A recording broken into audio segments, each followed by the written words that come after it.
Chicago Cubs Central is on the air. Let's go, baby. We're ready here for game two of Chicago Cubs versus the San Diego Padres. The Cubs are looking to take control of the series and win it, close it out. We'll see what happens.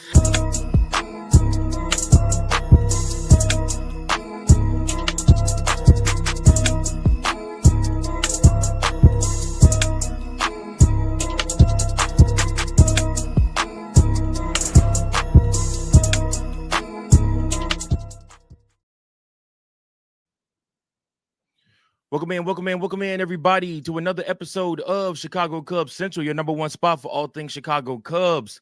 Waiting on that first pitch for between the Cubs and the Padres. Thank you all for tuning in. Thank you guys, everybody that's here, everybody that's watching, whether you're on X, whether you're on playback, whether you are on YouTube. Thank you also for tuning in, man. I'm still getting situated here myself, getting ready here for the game. I'm going to give you guys the starting lineups, the batting order, and everything like that, man. And we are going to get this thing rolling. Yeah.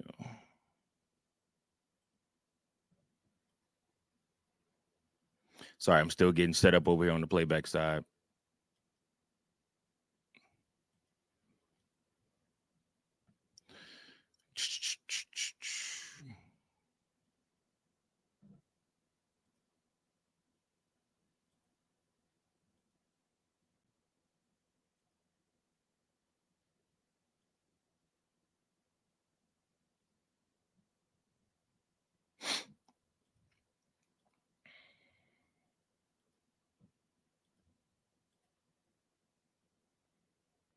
Hopefully we get this hopefully we get the Cubs to go ahead and close this out, man.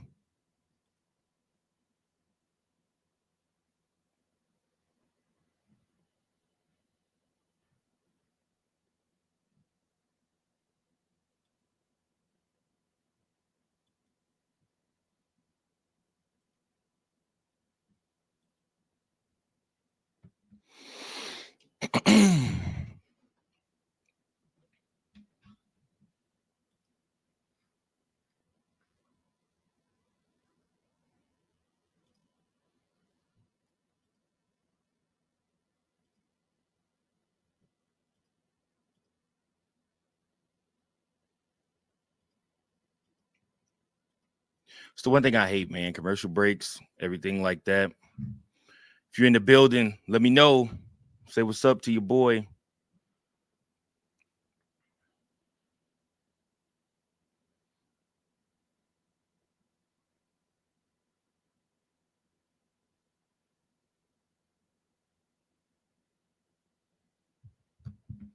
Appreciate you guys. Salute. Thank you guys all for tuning in to another episode of Chicago Cubs Central. All right, let's go ahead. Y'all, what do you guys think about Craig Counsell opting to use a opener for Shota Imanaga? That way he does not have to see the likes of Fernando Tatis and Manny Machado 3 times through. Probably only see those guys twice through. Hopefully, like I said, I think it's a good idea. Andrew Kittredge will actually start this game for the Chicago Cubs.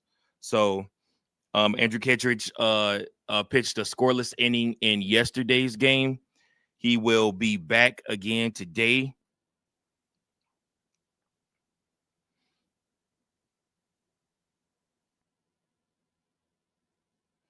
Let's get to those batting orders. So we got for the San Diego Padres, right field, Fernando Tatis Jr., then we got first baseman Larissa Reyes. Then we got Manny Machado, third baseman, Jackson Merrill, center field, Xander Bogaerts, shortstop. O'Hearn is your DH, Gavin Sheets in left field. Cronenworth is the second baseman, and Furman is the catcher, with Dylan Cease is your starting pitcher. And we got Michael Busch leading off for the Chicago Cubs, Nico Horner at second, Ian Happ in left field, Tucker is DH, Seiya Suzuki is right field. Carson Kelly is catcher, Pete Armstrong center field, Dansby Swanson shortstop, and Matt Shaw third baseman.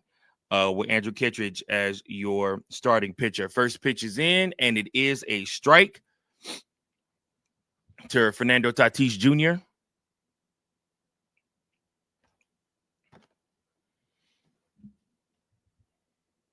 Second pitch is a ball.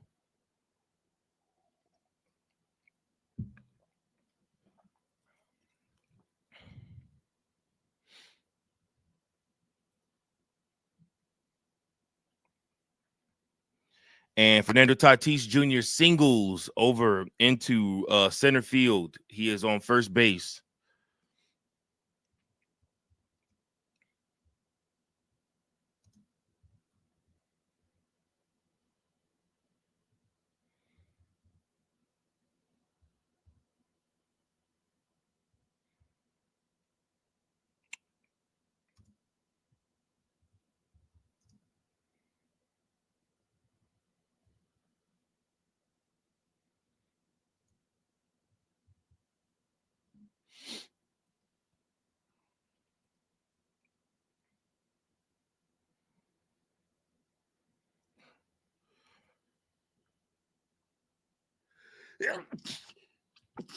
Oh, excuse me, y'all.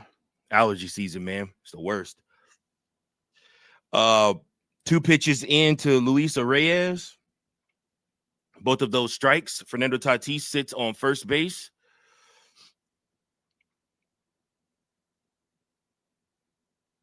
Manny Machado is on deck.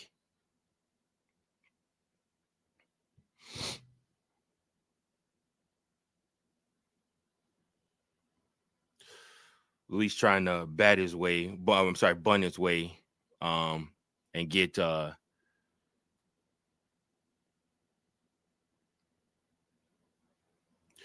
to second, but instead he also hits a single. His single is over into right field, and two men are on, nobody out.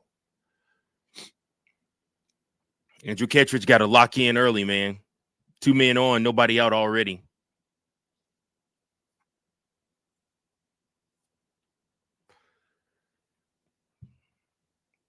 Manny Machado coming up to the plate now. You don't want to give up a big inning here. You don't want to give up a cricket number early.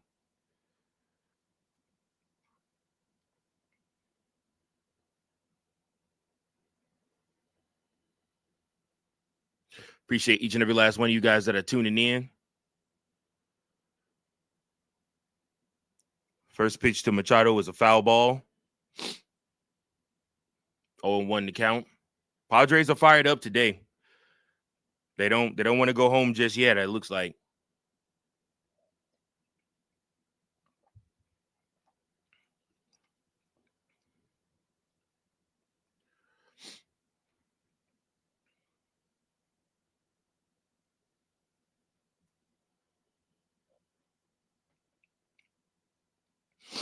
You have we have 2 balls and 1 strike on Manny Machado right now.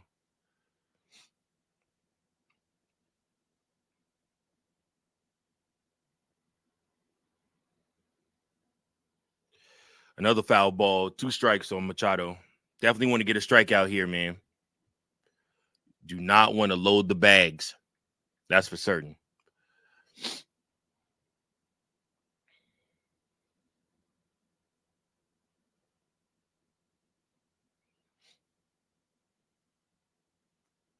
Strike 3, swinging.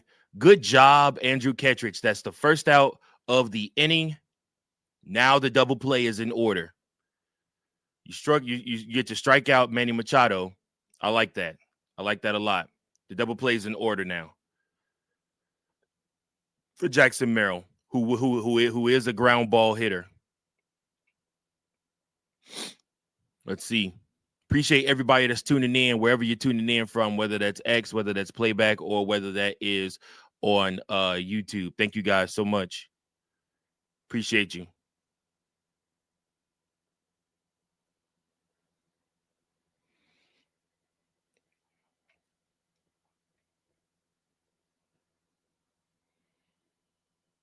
Let's see if Andrew Kittredge can get out of this. without any harm done.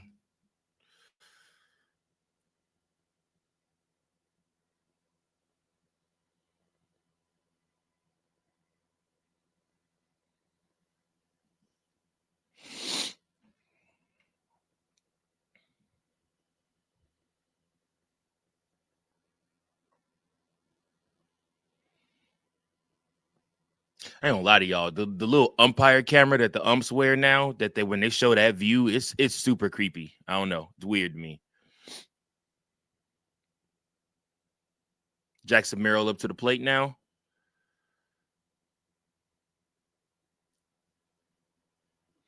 He'll take a strike swinging for the first one.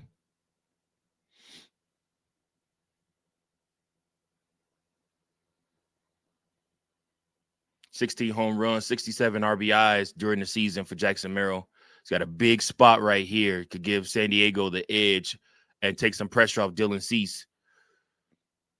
Fouls off a second ball. He tried to send that one to the rafters. Goodness gracious. Or to the bleachers, sorry.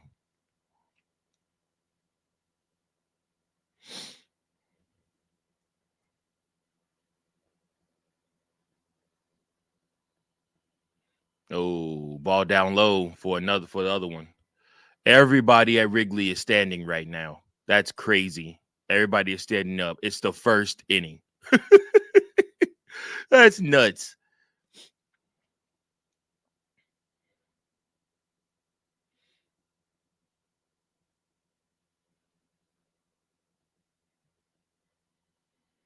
Oh, Andrew Ketchert steps off, gets Fernando Tatis back on second base. Lock in here.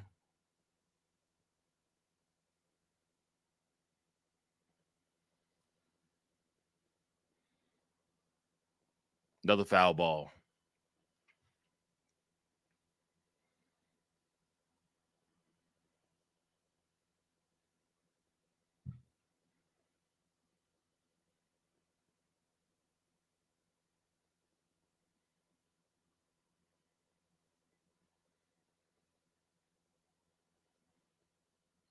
And yep, just as I suspected, Arias and Tatis both steal second and third.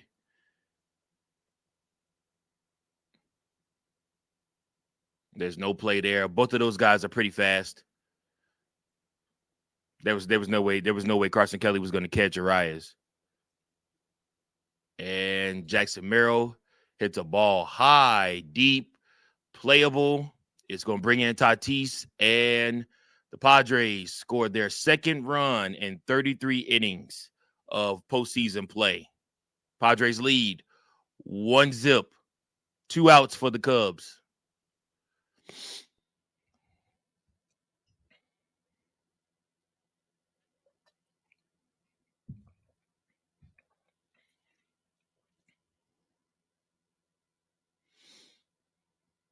All right, let's see if we can get out of this and limit the damage.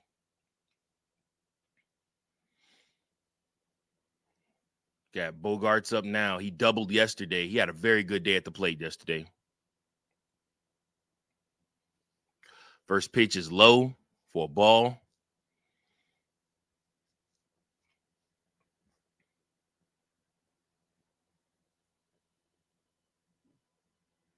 Second pitch is fouled off.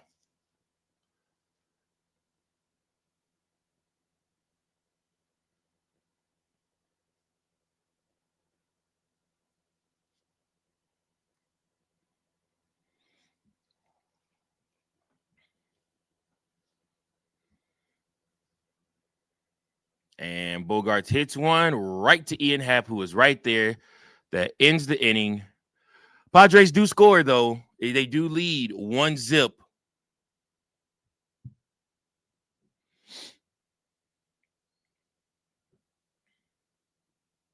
We head to the bottom of the first inning. Padres have taken the lead early 1-0. Not to fear. Like I said, Chicago Cubs have an opportunity here to make something happen here at the bottom of this inning.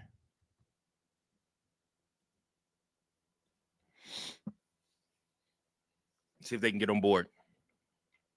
Dylan Cease has looked good at times this season. He's also looked horrible at times this season. So it just depends what you are, what we're going to be doing.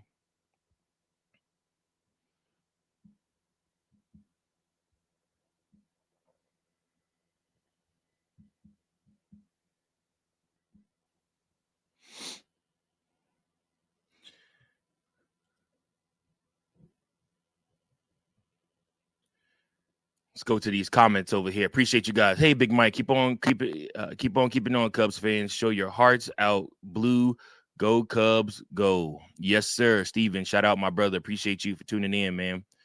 That's what I'm talking about. Everybody standing. Absolutely, absolutely. Yeah, that was after they scored that run. My man Tyrone, who's gonna be joining me, I believe, when it's Cubs versus Milwaukee, hopefully in the next round. He'll be joining me on here, so you guys want to tune in, stay tuned for that too. So, and if the season's over with, I'm gonna just have him come in and we're gonna talk about the Cubs, what the Cubs need to do to get better. But as for right now, what's up, DY? What's up, man? What's up? Appreciate you, brother, for tuning in, man. Thank you for being one of the ones, the consistent ones that's always rocking with your boy. Thank you, man. I appreciate it. We need to draw walks today. That is a good key. That's a good idea for the Chicago Cubs. Take your walks. Dylan Cease has a hard time finding the strike zone. It would be imperative for the Chicago Cubs today to draw those walks and to do what they need to do for that. So let's see what happens. Let's see if we get good Dylan Cease, bad Dylan Cease to start this off.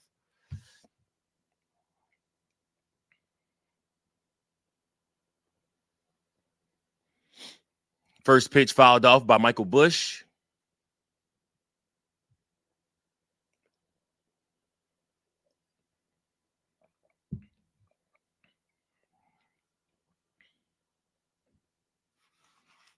Michael Busch, a 261 batting average, 34 home runs during the season. He takes a strike.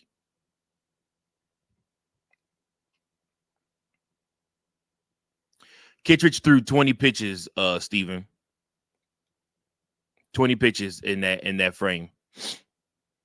14 of them being strikes. 0-2, he's down. He fouls off a curveball.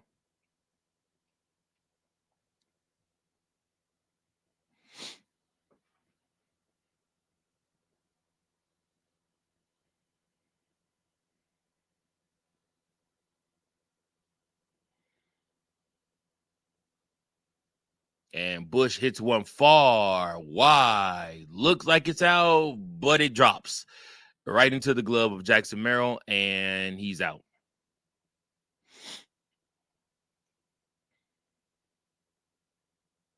Out number one for the Cubs this inning.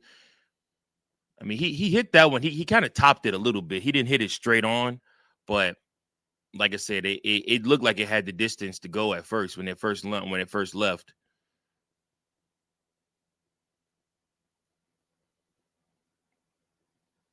Wind is blowing crazy at Wrigley right now too, y'all. So, like I said, I don't know what's going to happen. Nico Hoerner steps in, swings at the first pitch, and that's a strike. Nico Hoerner with a 739 OPS, 297 batting average on the season, 7 home runs.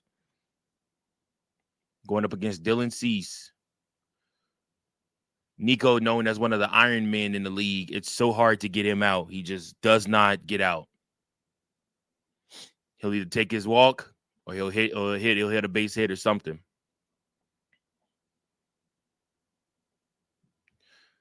One and one to count right now. Nico shoots one right back up the middle to center field. First base hit for the Cubs of the game. Good job, Nico, to get us on base. Gives a thumbs up to the fellas in the dugout. Dylan Cease really should cut his hair. I think that's kind of what's messing him up. He can't see. But anyways, Nico Hoerner on first. Coming in now, Ian Happ. Ian Happ, please don't ground into a double play. He's prone to do that.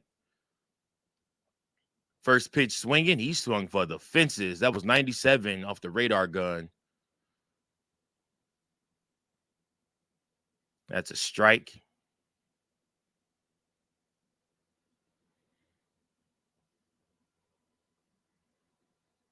Ian Happ batting from the left. You know he's a switch hitter. Dylan Cease.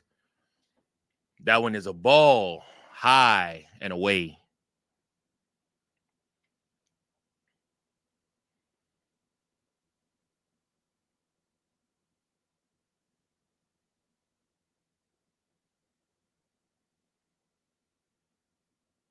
Strike 2 on Ian Happ. Swinging and missing.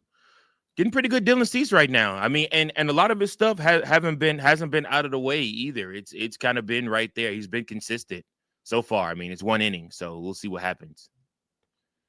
Nick Pivetta looked really good yesterday for 4 innings until, eventually he gave up a couple home runs.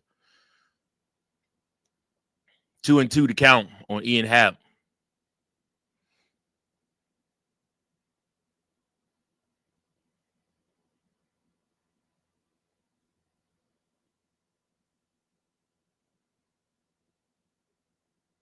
Ooh, swings and misses at a 98 heater right down the middle. Dylan Cease got that heater going today, y'all. Might be a long day for the Cubbies. We'll see what happens. 2 outs. In comes Kyle Tucker.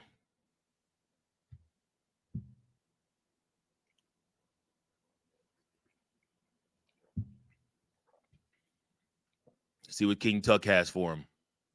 First pitch, strike. No swing from Kyle Tucker on that one. We didn't see it a lot yesterday. When guys like Ian Happ, Dansby Swanson, Nico Horner, when those guys get on base, I really would love to see the Cubs do more of trying to steal. I mean, kind of what the Padres did. Oh, we got a drive here from Kyle Tucker, but it's caught out in left field. And that ends the Cubs' bottom of the first. No score. They do get a base hit from Nico Horner, but Cubs unable to cash in on that base hit. We're headed to the top of the second now. We'll get to y'all comments here in a second.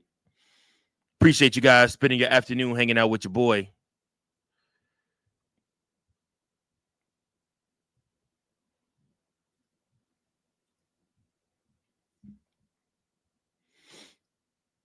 Shota Imanaga is officially checking in and relieving Andrew Kittredge. He will face Ryan O'Hearn as his first. I think this dude's name is Ryan, right?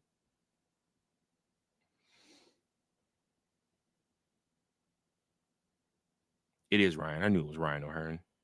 He will face Ryan O'Hearn in the top of the second inning.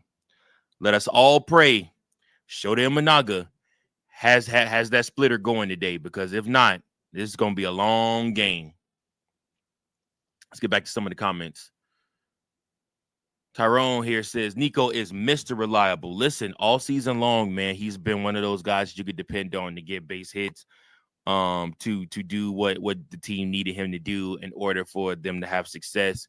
Nico's been huge for the squad. He was like, and to believe my goofy ass wanted him traded away, shaking my head. Yeah, well, you also wanted Seiya Suzuki traded away too, so just saying. Not that anybody's keeping score, Yeah, man. So we head to the top of the second inning. Padres back up.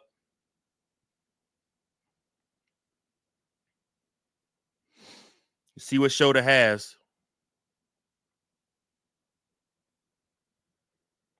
Shota Imanaga this season, I believe, has not looked his best.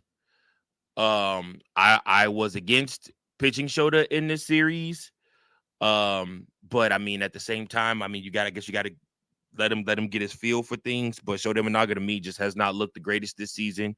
He's given up a lot of home run contact. Luckily, a lot of them were just single home runs and not like with the man.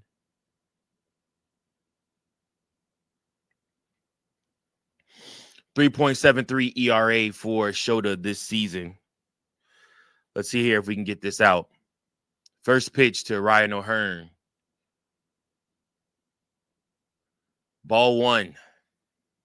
Even though K-Zone rated that a strike, it was called a ball. These umpires pissed me off yesterday. Ball number 2 from Shota.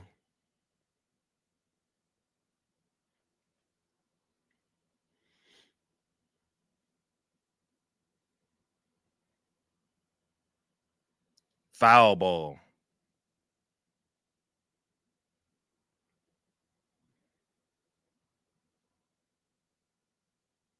2-1 to count.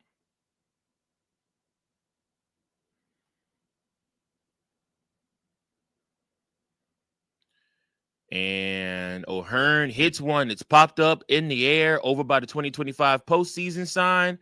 And he fouls out over by first base. That's the first out for the Cubbies.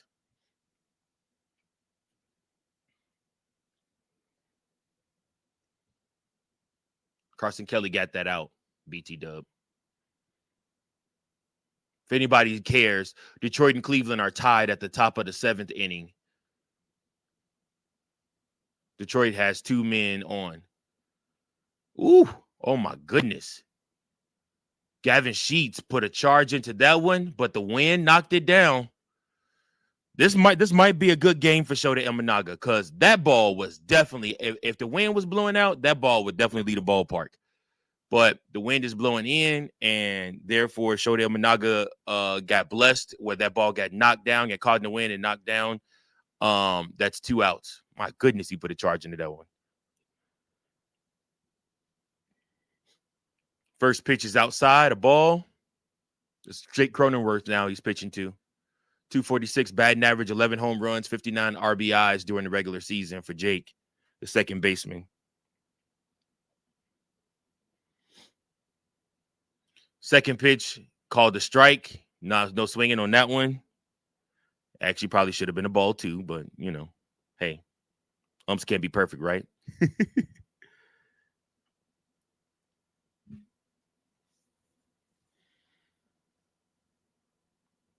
High. Shota stuck that one there. He wanted that call on that one.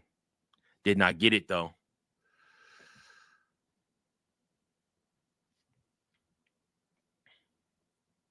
Two and one to count.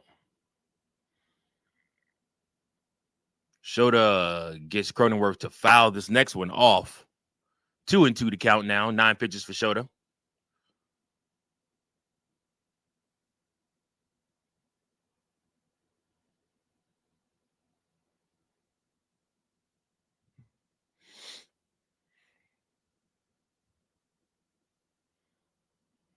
Crowd stands to his feet, applauding Shota Imanaga. Jake Cronenworth stays alive, fouling another one off. Shota takes a deep breath, recalibrates. See if we can get this strikeout right here.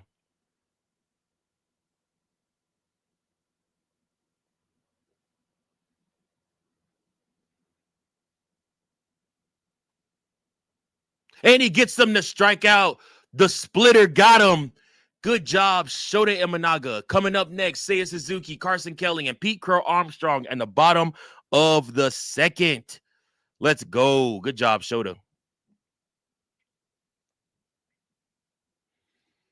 Shota holds him scoreless in the top half of the second.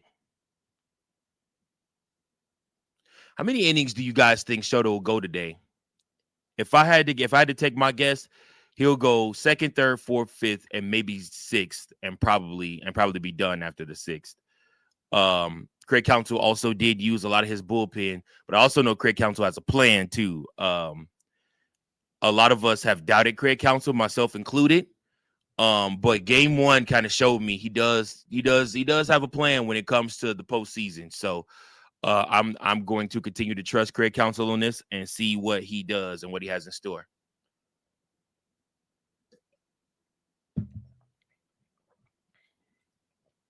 Steven says that line drive by Tuck was a good sign anyway. Get him next time, KT.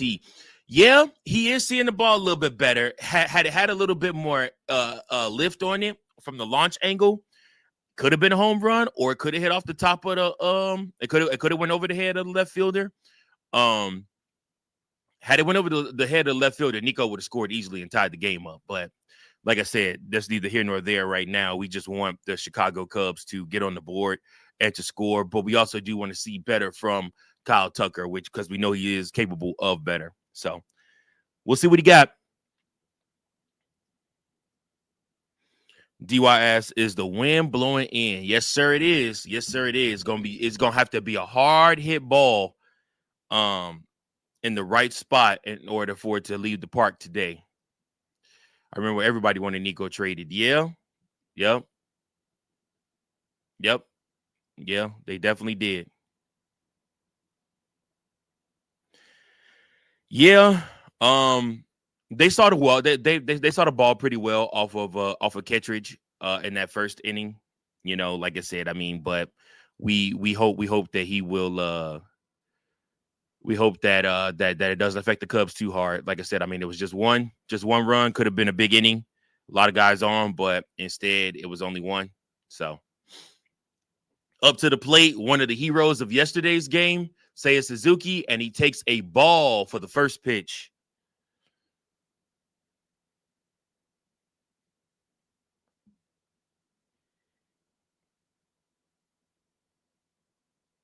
Swinging at a ball outside the zone on the second pitch. That was a stupid swing, Seiya. The hell was that? God, he takes some dumb swings sometimes. Makes you wonder. I wish one time Seiya Suzuki would surprise everybody and swing at the first pitch. Third pitch, he takes a strike looking. All right, Seiya. Here's where you got to battle. 1-2 to count on Seiya. And just make Dylan Cease work. Like, don't let him get comfortable. Ball outside. I mean, come on, man. It's not like Dylan Cease is throwing a bunch of balls in the strike zone. So, like I said, I mean, a lot of this stuff outside, like, let it live, man. Fouls that one off. 2-2 to count. 19 pitches for Dylan Cease. Let's make him work, y'all. Let's make him work.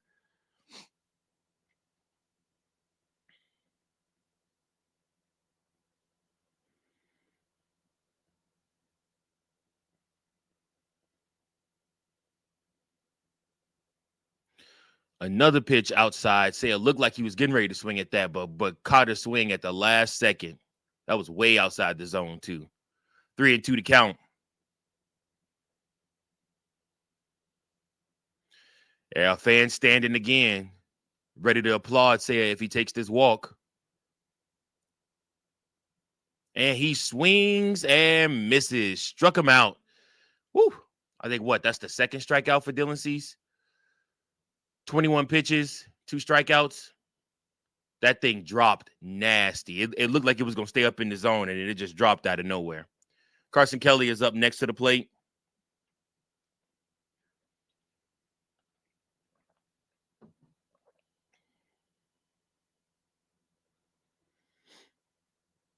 Carson Kelly also homered in yesterday's game.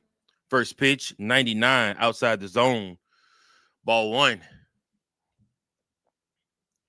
17 home runs, 50 RBIs, 249 batting average. One of Carson Kelly's best seasons of his career. And one of the first times he's able to play in the postseason. Congratulations to him. He made the most of it. That's for certain.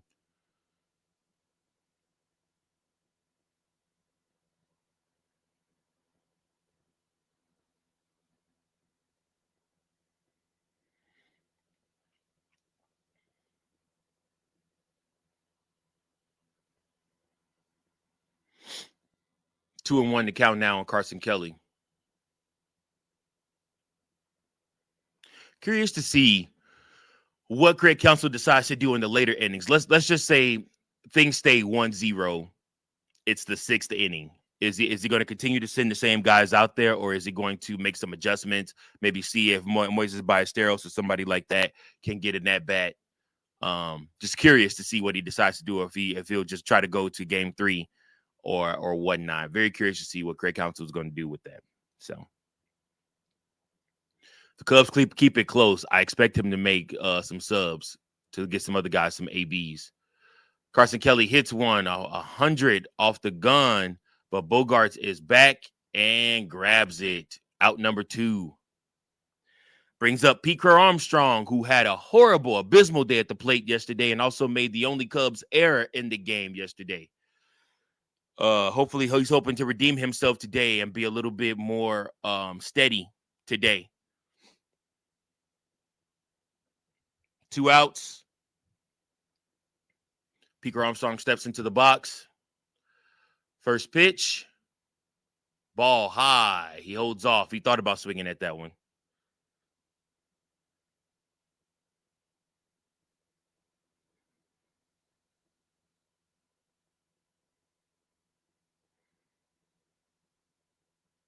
Second pitch is another ball that's really outside the zone, but Piker Armstrong swings at it. He can get those, but I don't understand why he chooses so often to swing outside the zone. Like, brother, you don't have to do that. Make them pitch to you. 1-1 to count. 2-1 to count now at another ball that was inside.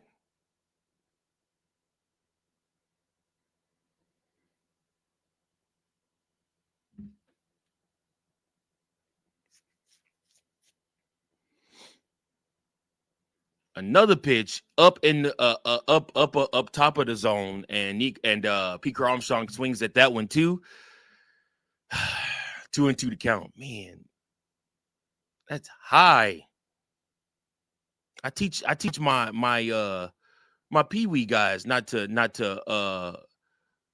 my little league guys not to swing at stuff above the belt, man. Come on now.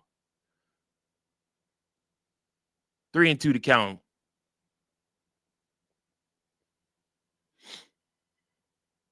Fans stand to their feet again. He fouls one off.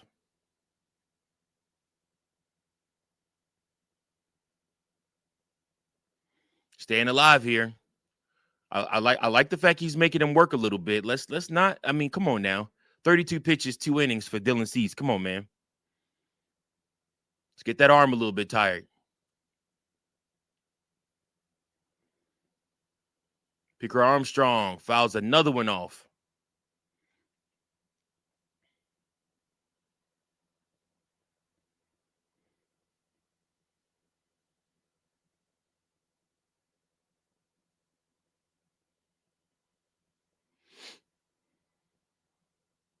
See what he's got here. And he swings and misses on a pitch outside the zone. Strike 3. Third out. Freddie Furman is coming up, and then Fernando Tatis. Cubs still trail, heading to the top of the third.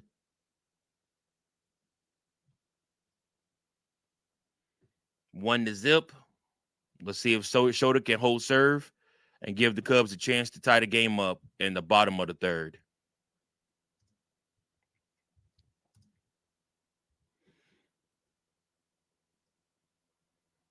Thank you guys for tuning in to Chicago Cubs Central. Thank you all for tuning in, for watching with your boy. Appreciate you guys so much. Hope you guys are enjoying the game, enjoying the commentary. You guys can get active in the comments too, whether you're on YouTube, whether you're on wherever you're from, wherever you're watching. I appreciate you guys. Thank you.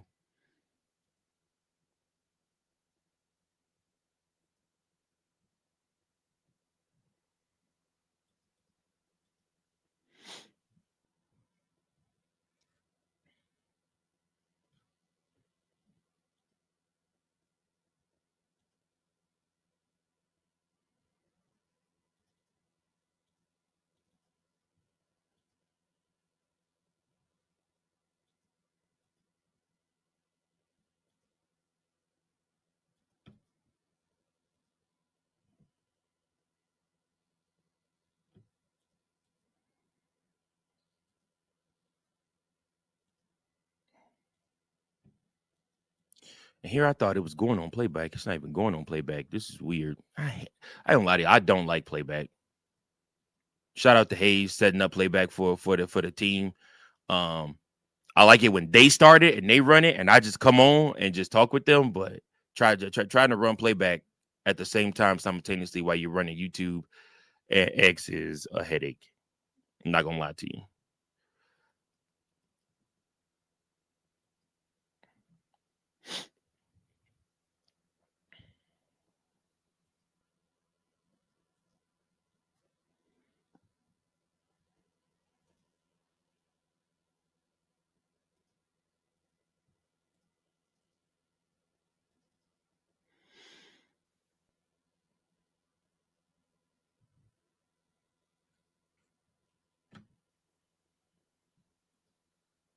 All right, we're back. Shota Imanaga, first pitch to Furman is a strike. Like that. Like to see that.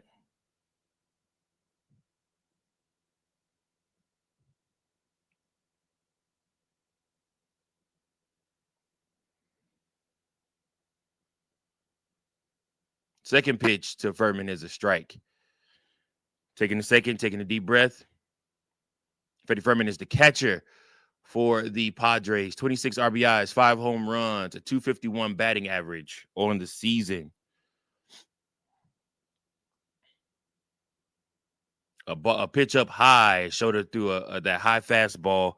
Furman did not bite on it, though. That is a ball. 1-2 to count.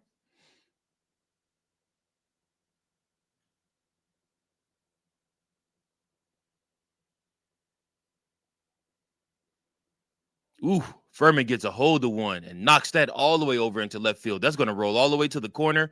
Ian Happ over to pick it up. Furman eases his way on into second. Padres once again are hype. This is not a good sign with not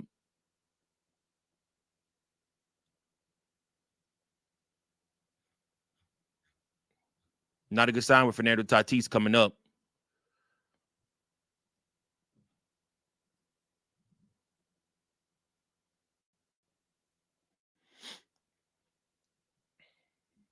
Let's see what Shota could do right here against Fernando Tatis, who's 1 for 1. Fernando puts a charge into one. Seiya Suzuki angling over, catches that in out of bounds territory, throws it back in over to Dansby Swanson, holds the runner. First out. Nice play by Seiya Suzuki. We give him a lot of crap about his defense over there in right field, but he actually did the good job right there. Let's see if Shota can hold serve here. It's a Reyes who is 1 for 1, who's up now. First pitch is high.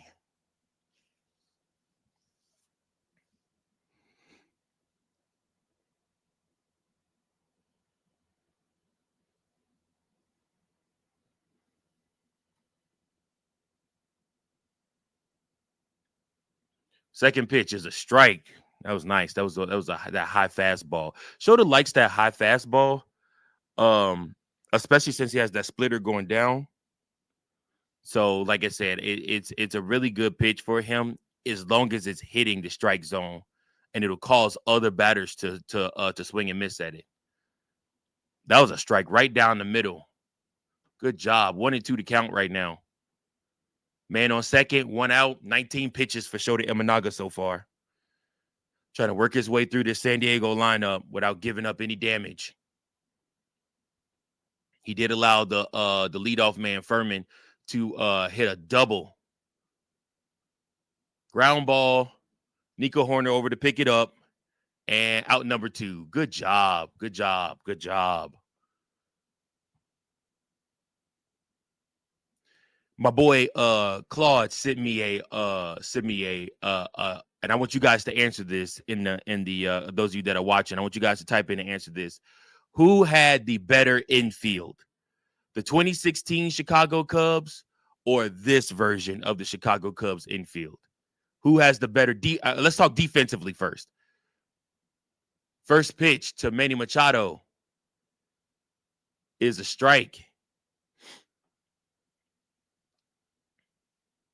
Comment below, guys. The question, who had the better infield? 2016 Cubs defensively. Who had the better infield defensively? 2016 Cubs or this version of the Cubs? Manny Machado skies one high, but the wind catches it, knocks it down. Seiya Suzuki makes the catch, and that ends the inning. Good job, Cubs. San Diego has 1 run scored, 3 hits, 0 errors. Chicago Cubs have 0 runs, one hit, and 0 errors.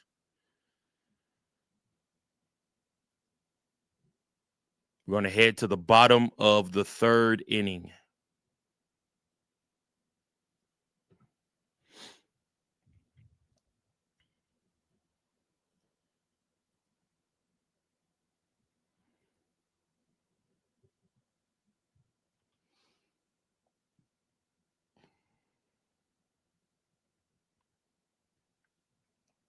All right.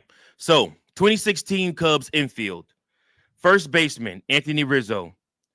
Second baseman, Ben Zorbist. Shortstop, Addison Russell.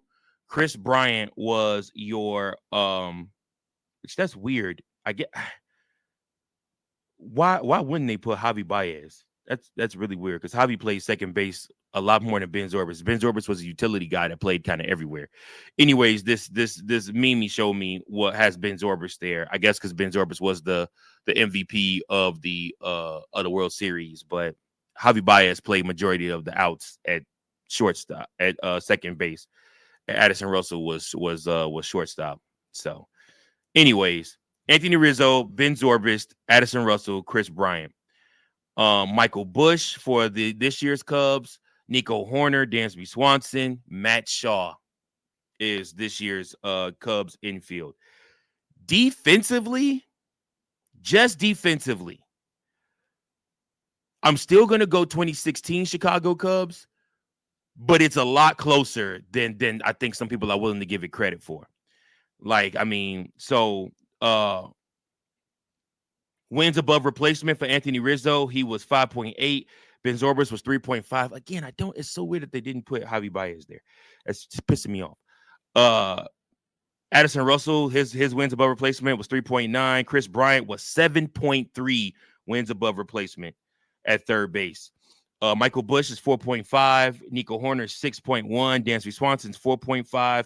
And Matt Shaw is 3.1. As far as offense goes, I mean, it ain't even close. 32 home runs for Anthony Rizzo, 39 home runs for Chris Bryant, 21 home runs for Addison Russell, and 18 home runs for Ben Zorbist. I'm going to have to look up and see how many home runs Javi Baez hit that season in 2016. But, and Dansby Swanson finds some grass on a first pitch swing in. Nice.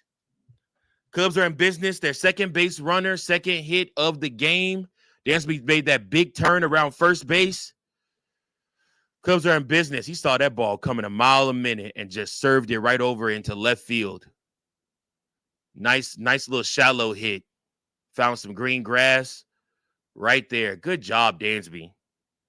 They've been talking about Dansby a lot, about how he provides a calmness for the Chicago Cubs, just because he's been in these big moments. He's had to play in, these type of games before, closeout games and things like that. He provides a calmness for the young guys. Matt Shaw's up to bat now. He's taking a strike on the first pitch. I'd like to see Matt Shaw get a base hit too. He did an 0 for yesterday. Second pitch is a foul ball strike.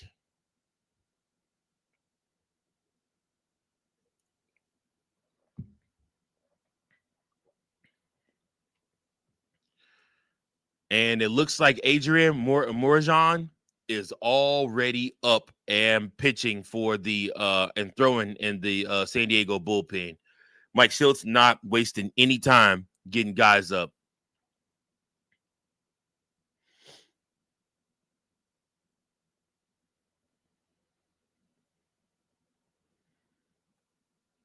Matt Shaw fouls off another one.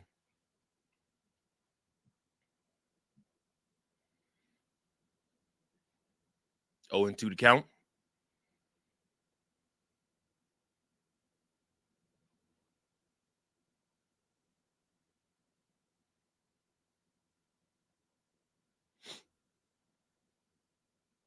Matt Shaw fouls off another one. 0 and 2 still to count. That was a curveball that time. Dylan Cease up to 40 pitches. We're going to see Mike Schultz pull out all the stops. This is win or go home today for the Padres. So we're going to see him pull out all the stops. Cubs are going to have to be clutch. And they're going to have to wait on one of these guys to make a mistake. Oh, and he got him swinging. Yikes, with a ball outside this. Did he hit that? Did he tap that? Oh, he tapped that. That's foul. Okay. Never mind. Matt Shaw stays alive. Good job, Matt Shaw.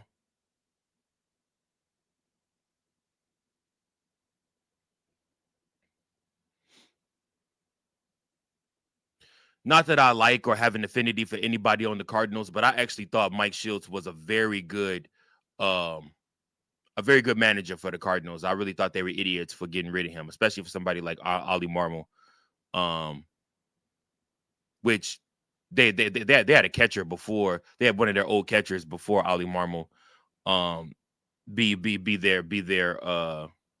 their coach too. But anyways, yeah, Mike. I never believe Mike Schultz deserved to be fired. I mean, I don't know if he's a World Series leading manager, but I mean, he's a good manager.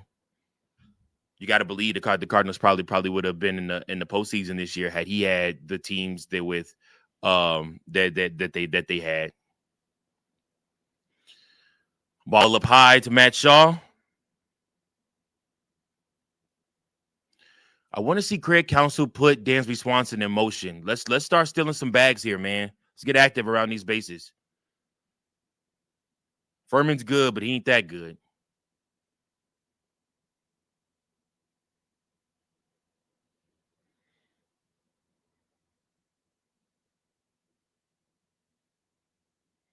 And Matt Shaw hits one, pop fly, high in the air, right over to where Fernando Tatis is sitting and waiting, and that's out number one.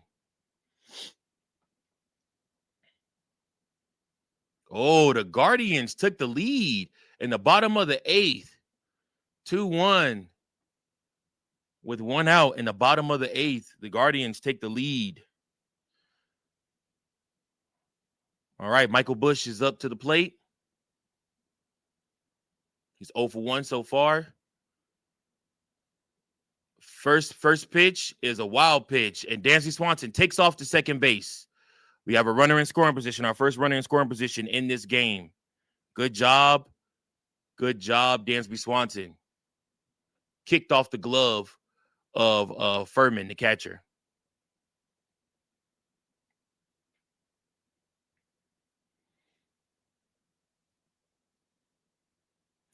A nice double to right field right now would score Dansby Swanson and tie this game up.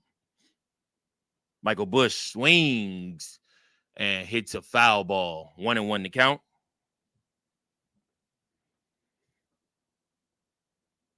This will probably be the last inning for Dylan Cease if they got somebody else warming up already. He has not pitched more than 3.5 innings in his postseason career.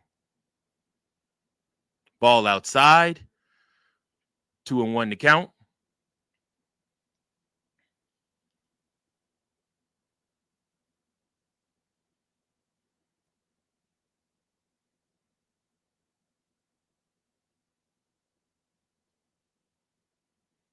Another pitch down low. Says he swung. I don't think he swung, but the ump at third says he swung. 2-2 to count.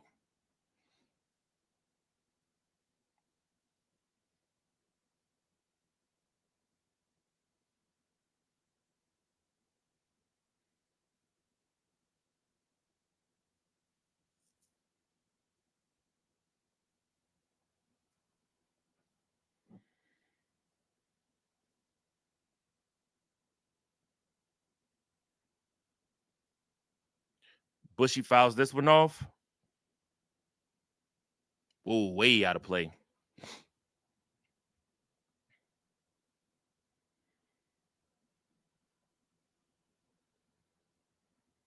Three and two to count.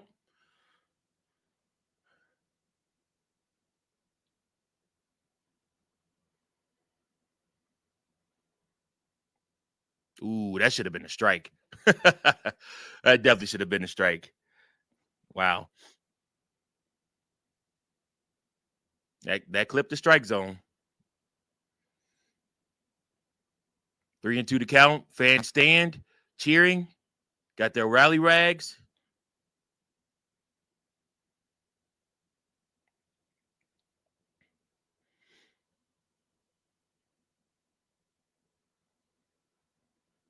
Michael Busch hits one, but lines out to the shortstop. And Dansby Swanson, Bogarts, oh my goodness. Bogarts might have got Dansby Swanson out at the same time because Dansby Swanson was in the leadoff, and they are challenging. Mike Schultz is challenging this call on the field. Michael Busch is definitely out, but this could end up being a double play. Dansby Swanson was leading off, and Xander Bogaerts made a grabbing catch, and literally him and Dansby Swanson at the exact same time dove into second base.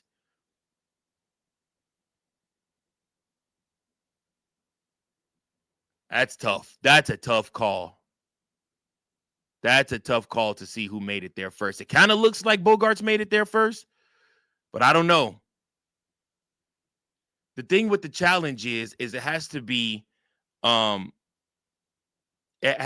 undeniable evidence to overturn it. So, like I said, I mean, that might be a little bit too close to overturn it. It looks like Bogaerts beat him by a millisecond, but we don't know for sure. They're reviewing it in New York. We'll see what they call. I mean, that this could go either way, y'all. But if you don't have without a doubt type evidence, then like I said, you kind of got to let it ride. So we'll just see what happens. San Diego's challenging the call on the field. Cheney's out at second base.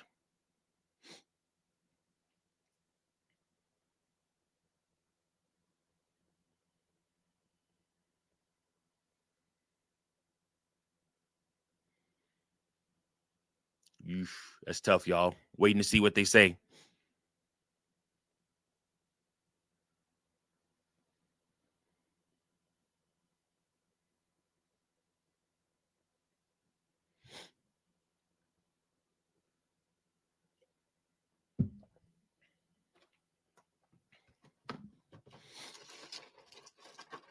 Thank you guys for tuning in and watching with me. Bottom of the third here. Padres lead 1-0. Cubs have a man in scoring position with 2 outs. Waiting to see if it's a third out and the inning is over with. We'll see what happens.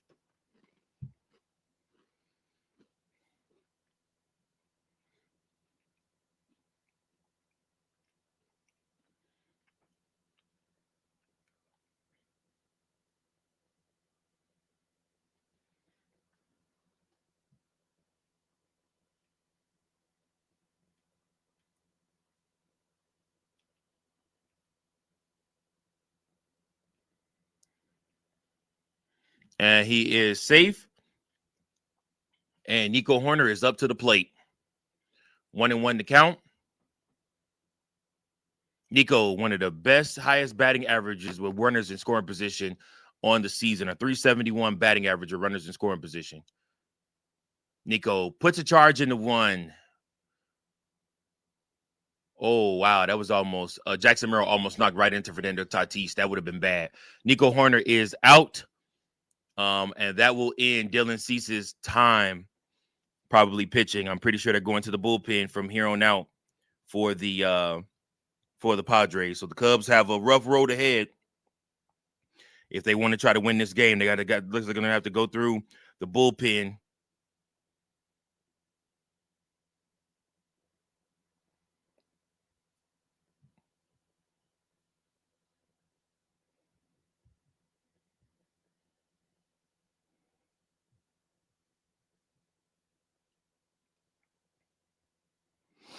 Appreciate you guys for tuning in and for watching.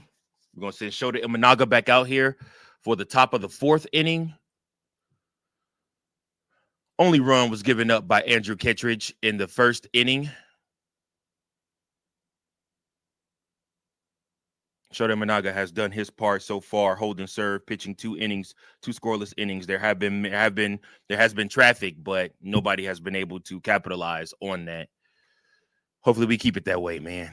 hopefully we keep it that way.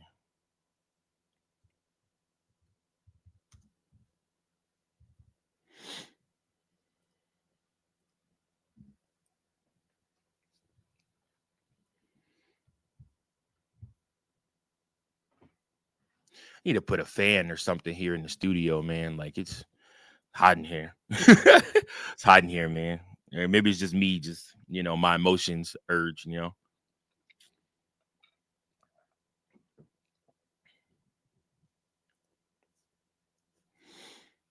Let's get to some of these comments. Steven says, no Nico trade hopes for me. Believe it or not, I had a vision, and my vision was of Nico running back in the dugout after making a spectacular play for the third out. He's not doing any outbursts, celebration, just has his head down and just wants to win. Like Sandberg said, the name on the front of the jersey is more important than the name on the back. Listen, that's a hell of a vision, and also very true. I mean, very, very true. I mean, like I said, you represent the Chicago Cubs, see a lot of these big name guys who have their own brand and have their name and whatnot. They want to be named captain, or what I'm saying, they want everybody to know it's their team, and they do the flashy stuff. Nico is just an everyday guy, man, that just comes and pitches. I mean, that comes to pitches, comes and plays, and that's what we like about him. First pitch to Merrill, who hit the sack fly to score San Diego in the first, is up now, and that first pitch to him is a ball. Second pitch is a strike, tapping that corner of the plate.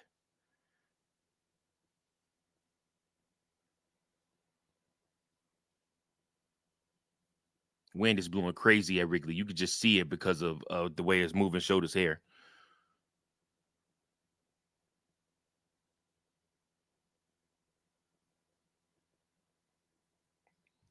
Got the winding on the ground today, fellas.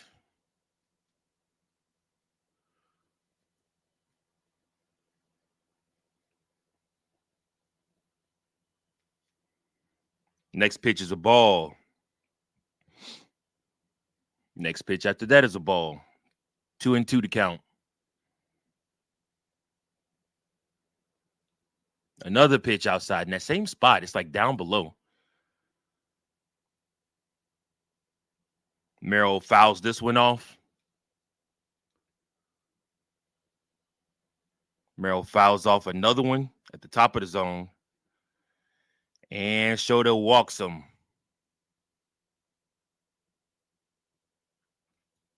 That's one thing Shota can't do. That's one thing you cannot do. Not against this team. You cannot have the walks. Now, luckily, Merrill isn't that great of a runner. Hopefully, they can get Bogarts to hit into a double play here and get 2 outs.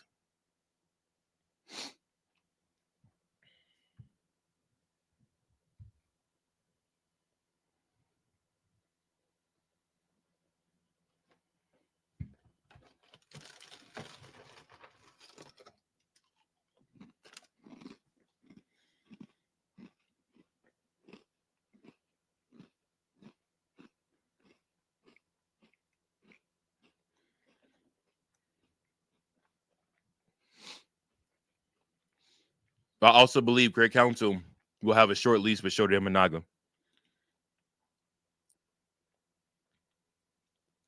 He's not going to let him just throw this game away with the walks. Here comes Xander Bogaerts up. He's 0 for 1 in today's game. First pitch is a ball. That same spot low. Shota just missing his pitches right now.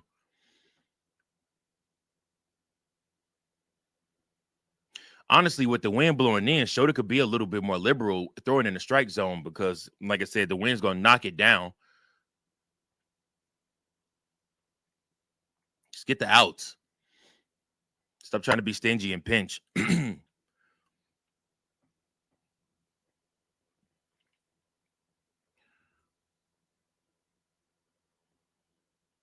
balls to Xander Bogaerts. And Tommy Hotovy is coming out for a mound visit with Shota, checking in on him. It's a good mound visit right here. Settle him down. Don't have him just keep throwing stupid stuff out there.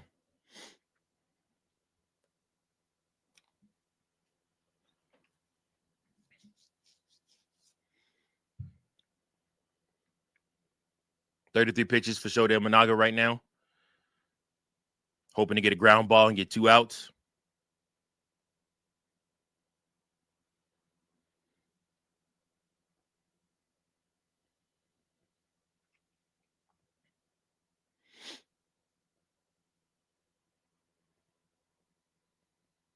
Two and 0 to count. And a strike. Nice. Nice strike right there.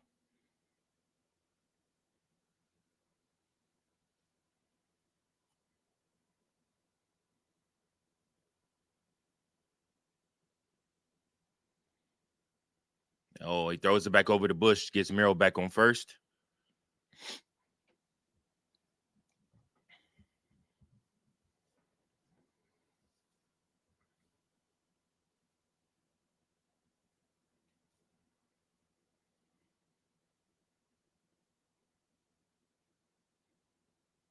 Another foul ball. Strike 2. 2 and 2 to count.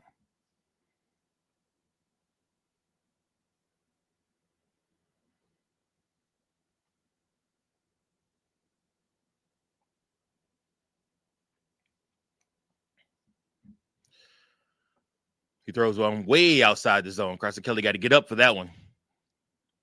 Easy, Shota. Easy. 3 and 2 to count. Shota shakes his head, adjusts his hat, takes a deep breath, breathes in, accepts the pitch.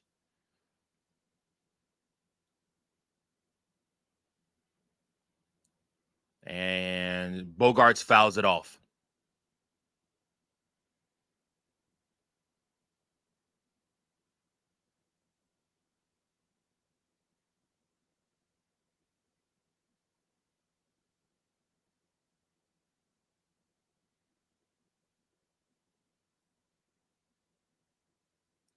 Another pitch. Swing and a miss. Shota Imanaga strikes out Xander Bogaerts for the out. That was a nice strikeout right there by Shota Imanaga.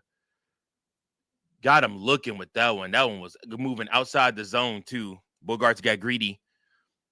Wanted to try to dump that one off over into left field.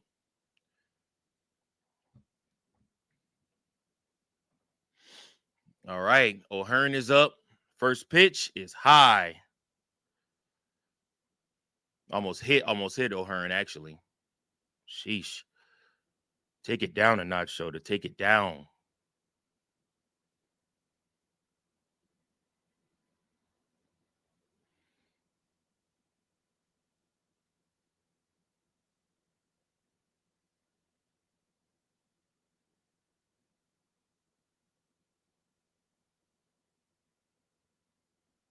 Throws over to first to check in on Merrill.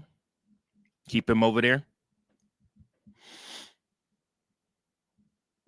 O'Hearn with a 281 batting average, 17 home runs during the regular season. He's their DH.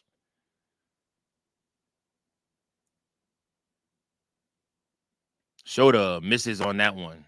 Tried to put a little sauce on it. Couldn't get it to go. 2 and 0.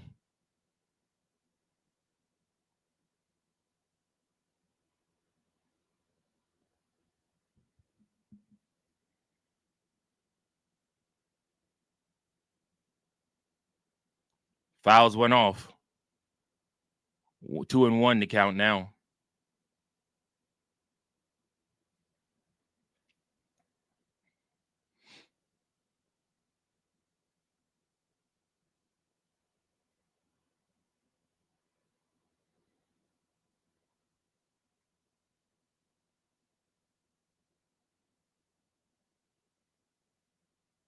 Ooh, another one high and over on that one. Pitch was that? What type of pitch was that? That was a sweeper that he threw. That one almost also hit O'Hearn. 3 and 1 to count. 3 and 2 to count now after he hits another foul ball.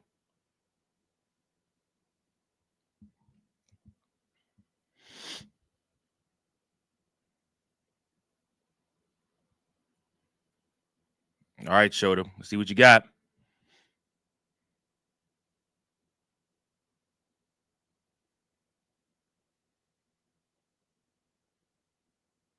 Ooh, another foul ball.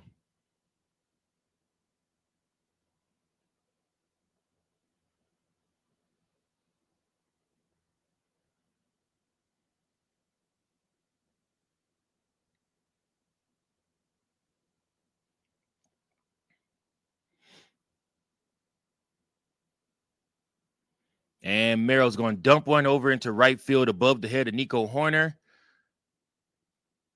I don't know why I keep saying Merrill. Sorry, O'Hearn is going to dump one over into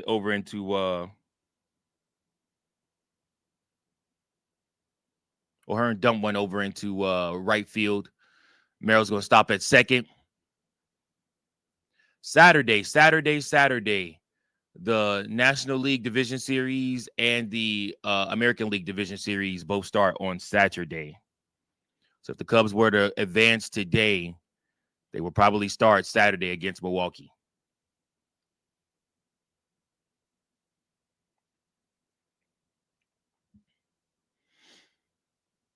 Two men on. Show them Monaga got to be clutch right now. Jose Iglesias is going to DH or pinch hit, I'm sorry, in this spot. He has 3 home runs, 36 RBIs on the season. Shota only has 1 out. So hopefully we can get a ground out here. First pitch is high.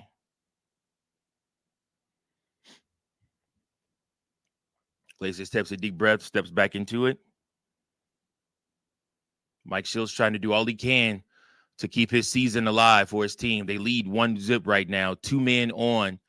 Top of the 4th, nobody on. Nobody scored for the Cubs yet. 2 men on, 1 out. They lead 1-0. Iglesias up, and he fouls it off. 1-1 to count. 46 pitches so far for Shota Imanaga. See what he's got.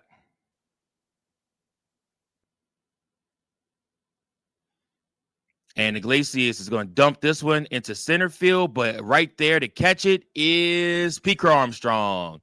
He's out number 2. Shota is 1 out away from getting out of this. Let's see if he can do it.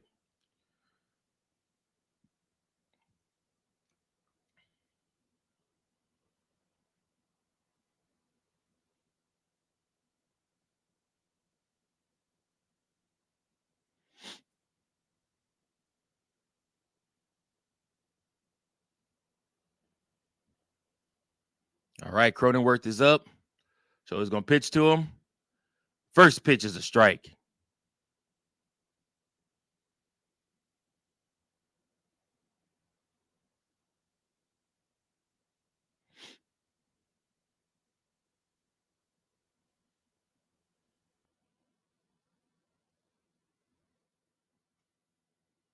And Cronenworth is going to hit this one straight to Dansby Swanson. Shota Imanaga gets out of that inning alive, keeping the runners in scoring position off of the home plate, keeping the score 1-0. Good job, Shota Imanaga. Chicago Cubs will head down to the bottom of the 4th inning. Let's see who Mike Shiltz has coming out to pitch for the Padres.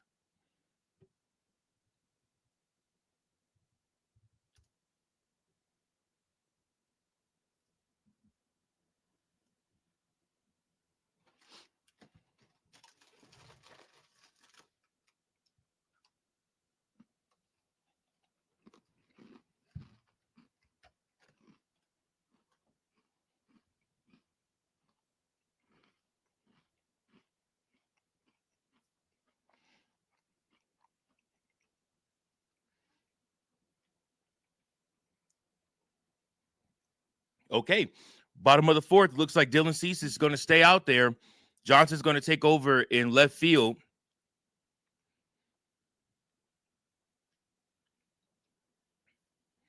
Let's see what we got. Ian Happ is coming up in this next inning. He's going to hit first. Struck out in the second.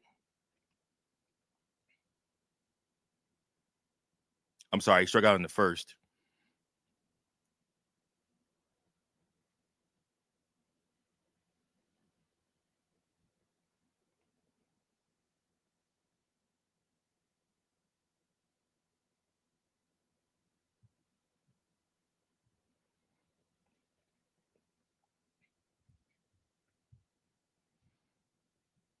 Appreciate you guys, man, tuning in and watching with your boy. Thank you to everybody, man. Can't say thank you enough. I'm gonna keep saying thank you the whole time that we're on this stream together, because I really appreciate you guys taking your time, taking some time and spending some time with me on this lovely Wednesday afternoon, watching the Chicago Cubs and the San Diego Padres game 2, best out of 3 series. Dylan Cease back on the mound.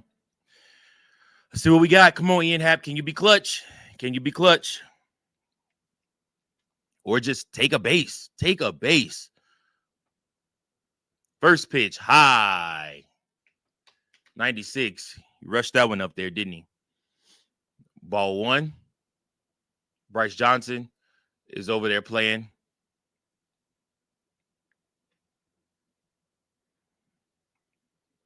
Second pitch, low. Ball 2.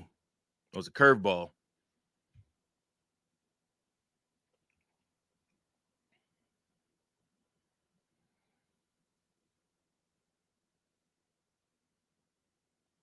Third pitch drops into the strike zone. That was a slider.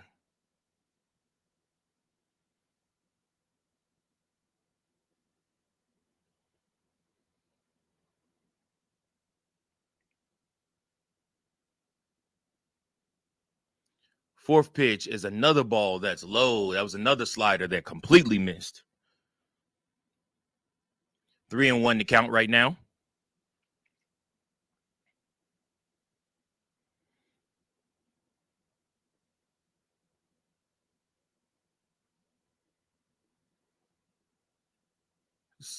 Pitch up in the zone is called for a strike. 3-2. Ian Happ has the battle here now. Kyle Tucker is on the on-deck circle.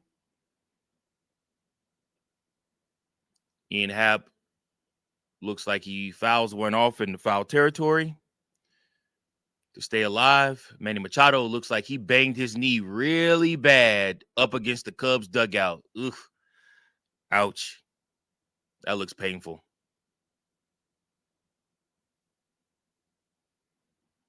That looks painful. Machado trying to walk it off. Trainer's going to come out and check him out. A brief break in the action. Yeah, that looked nasty. He was looking at the ball and slid. He slid all the way from the grass all the way over into the dugout. Ouch. That's going to be some nasty rug burn later on.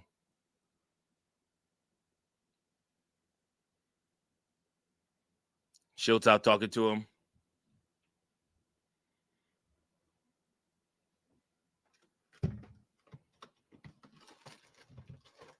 Going to resume play here. Looks he's going to stay out there and play.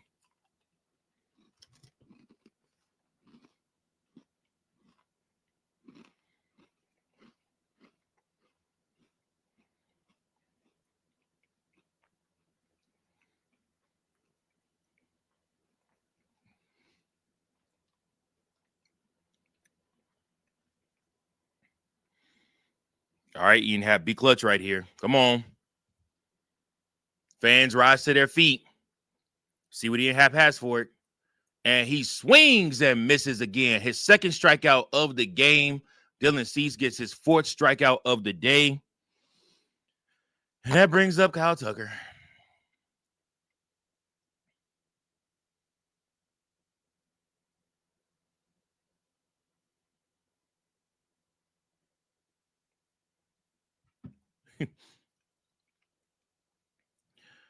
Shannon, I'm dead. That's hilarious. Pretty sad calves on Machado for a grown man. That's hilarious. So I'm getting the weight room.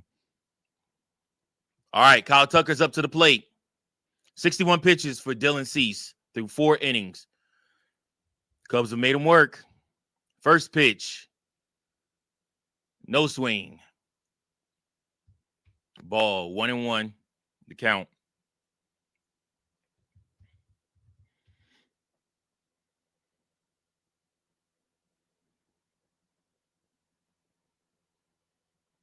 High.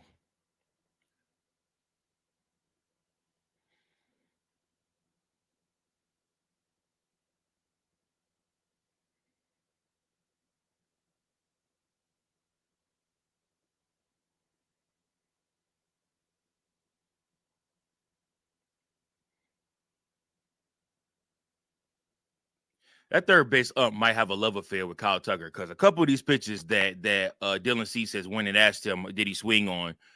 It looked like Kyle Tucker swung through on those. He ain't holding up that good. See what we got here. Strike two, a swing and a miss. Kyle Tucker immediately missed that one. Goodness gracious. That was outside the zone, too. 3-2 to count. I know what the fans are standing for this one. They are not standing for this one. And Kyle Tucker swings and misses at a ball that was just hit the top of the zone. Out number 2. That was a filthy, filthy pitch. Seiya Suzuki coming up to the plate.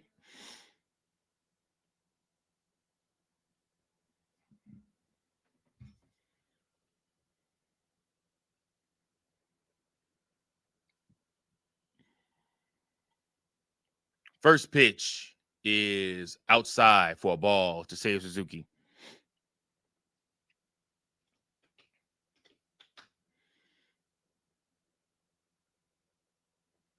Second pitch, swings and misses on a ball outside.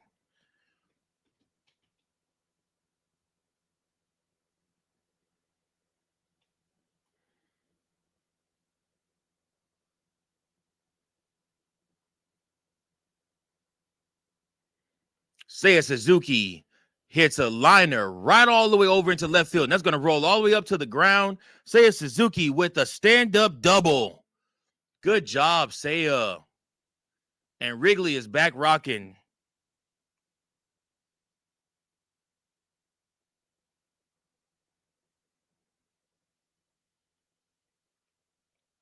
Nice hit from Seiya Suzuki. Good job. Carson Kelly coming up now. They are actually going to intentionally walk Carson Kelly. That brings up Pete Armstrong. Well, Pete, here's your moment. Here's your moment. This is exactly what you wanted, Pete Armstrong. This is what you wrote about in the Players Tribune.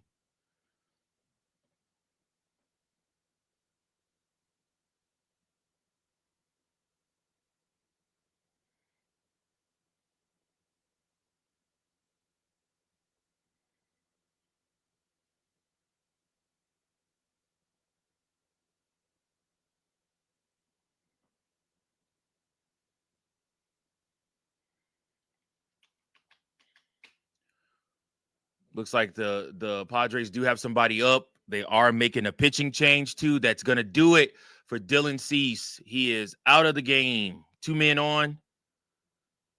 Dylan Cease doesn't look happy that he's being pulled.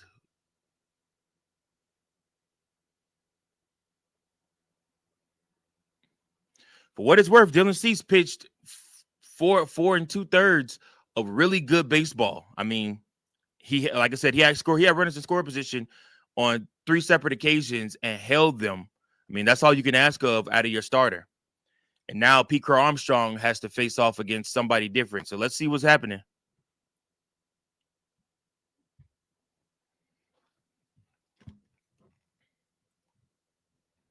Are they stupid walking to face PCA? I mean, they could be, but it could pay off. PCA has not been the greatest right now. Like I said, I mean, I don't know. If he catches up with one, it could shift his whole play, in the season. But I don't know. We'll see.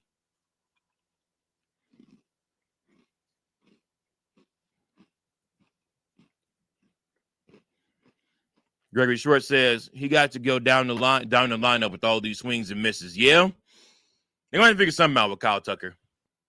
Something.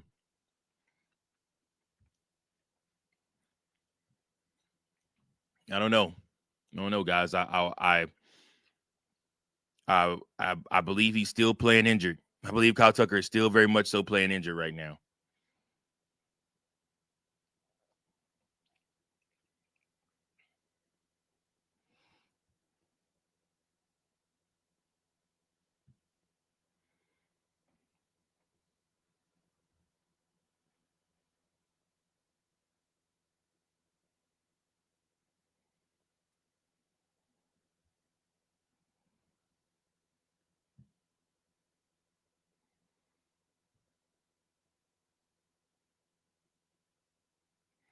All right, PCA.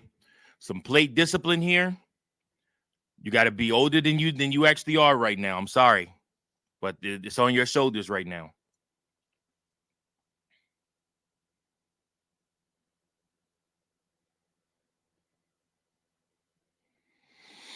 All right. Morjan is pitching to him, and he swings through a pitch way outside the zone. First strike swinging.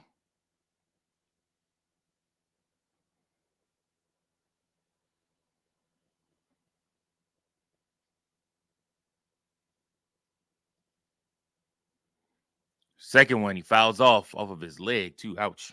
Like that hurt. He's walking it off a little bit for a second.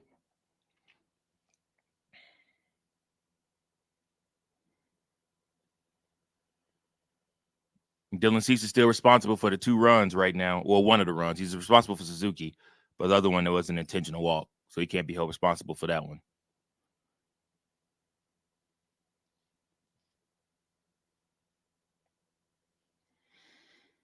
All right, Pete. Let's see what you got.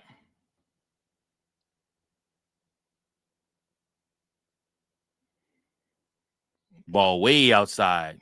They planned that. They really thought Pete was going to swing at that. That's crazy.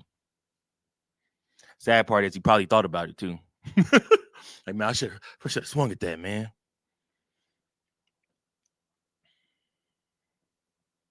All right, Pete, let's see what you got here.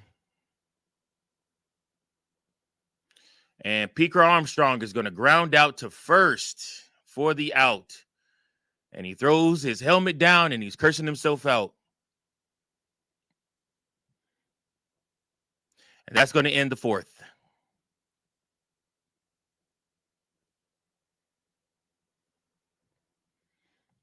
All right, Chicago Cubs bring it to the top of the 5th inning. See what happens.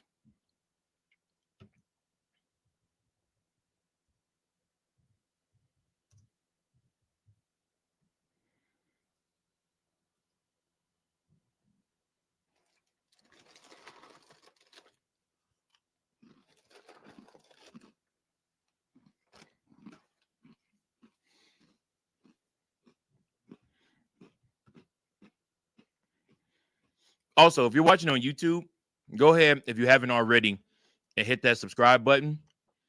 If you're watching on X, go ahead and hit that follow button. Appreciate you guys.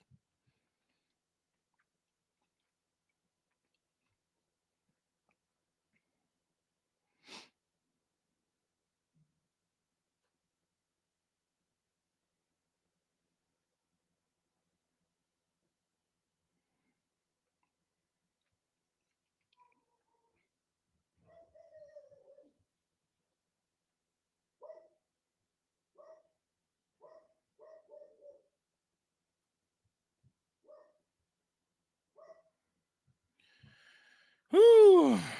If the Cubs can wake up in the 5th, it was the 5th inning yesterday that they woke up in and finally broke through. Hopefully they could do the same thing again today. We'll see though, because they like I said, Mike Schultz brought in the bullpen a little bit earlier today. He learned his lesson from yesterday.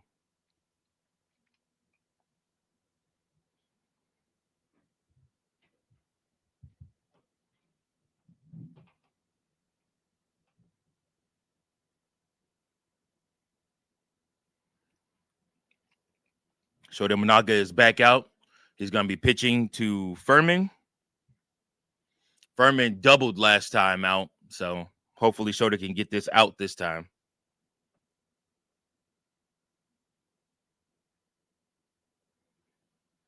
Beautiful day at Wrigley. Perfect for baseball.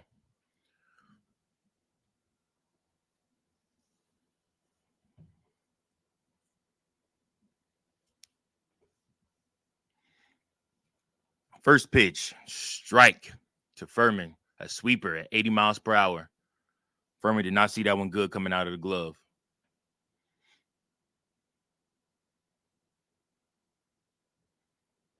Second pitch, swinging on that high four-seam fastball, 90 miles per hour. Calls time, 0-2.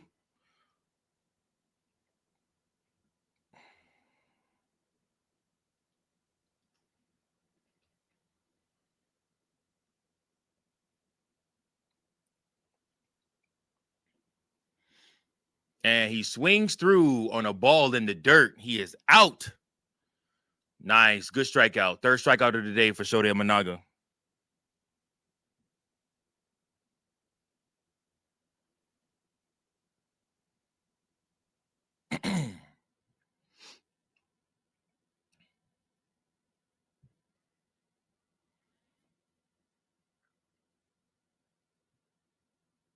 Here comes Fernando Tatis Jr. back up again.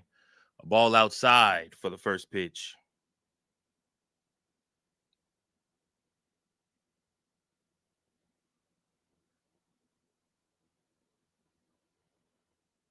Fernando Tatis Jr., his batting stance is wild. Like how he stands with that leg, like one leg wide open. Like I don't know if I could do that, like that type of kick stance with it. That's crazy. 2-0 to count. Another pitch outside. Shota comes back in, gets him swinging on a splitter that was in the zone.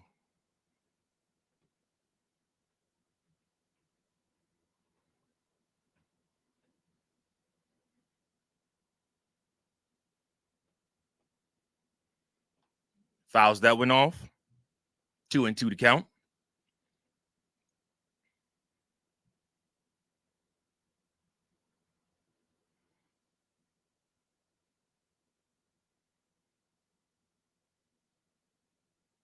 Looks like the Cubs have Michael Soroka up in the bullpen.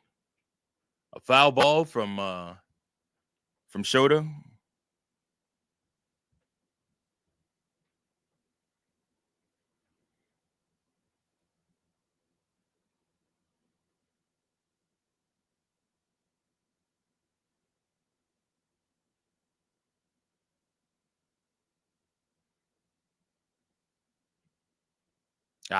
He held up on that one, a splitter in the dirt.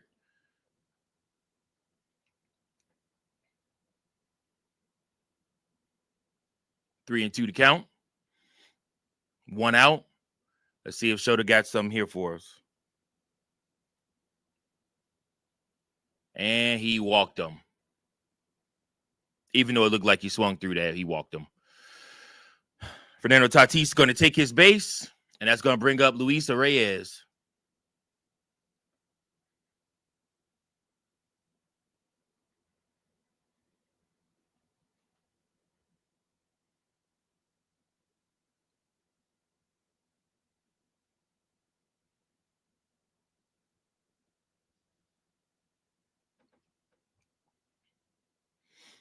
First pitch is a strike to Reyes.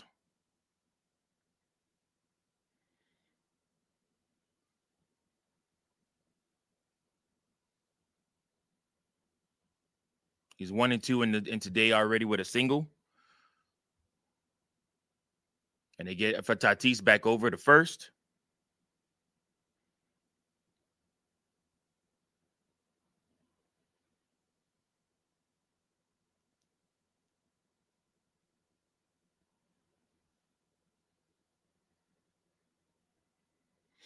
And Reyes is going to be out at first base. That moves Fernando Tatis over.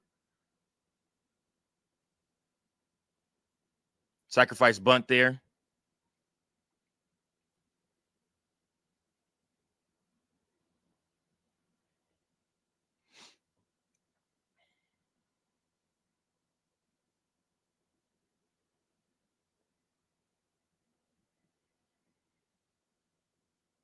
And here we go.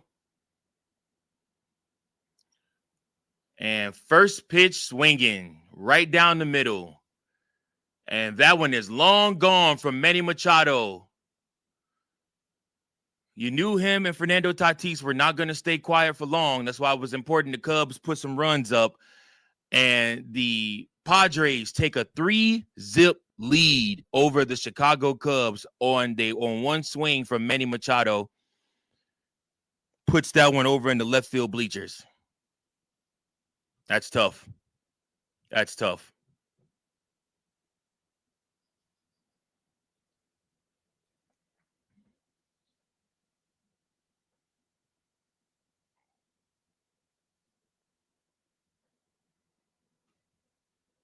Wrigley Field's very quiet right now.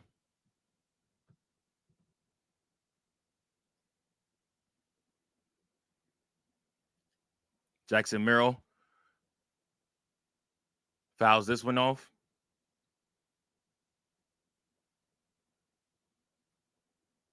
Schroeder knew it was going right off the bat.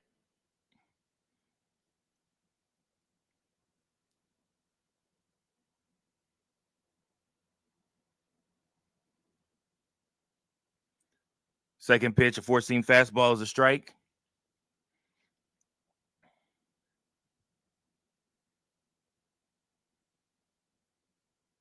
Yeah, Shannon, you definitely jinxed us with that. Talking about his calves, he messed around, hit a whole home run on us, 2-shot home run. Splitter.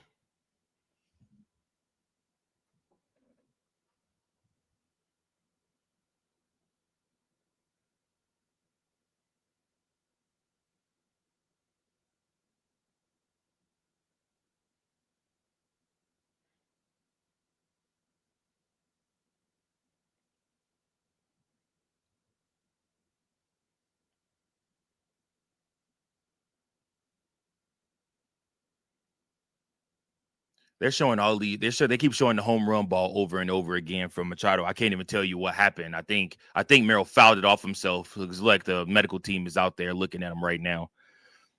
They just keep showing this. Okay, now they're showing what happened. Yeah, he fouled it off of his knee, and then it bounced up and hit him in the nuts. Ouch. Ouch, ouch, ouch. Painful. Pain.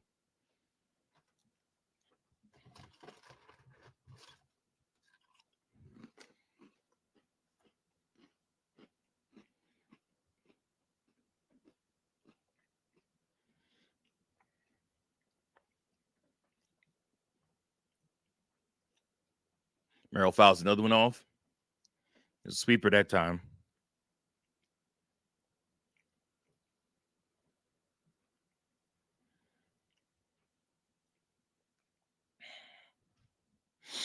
One thing that Craig Counsell, once this inning is over with, we'll talk about with Craig Counsell.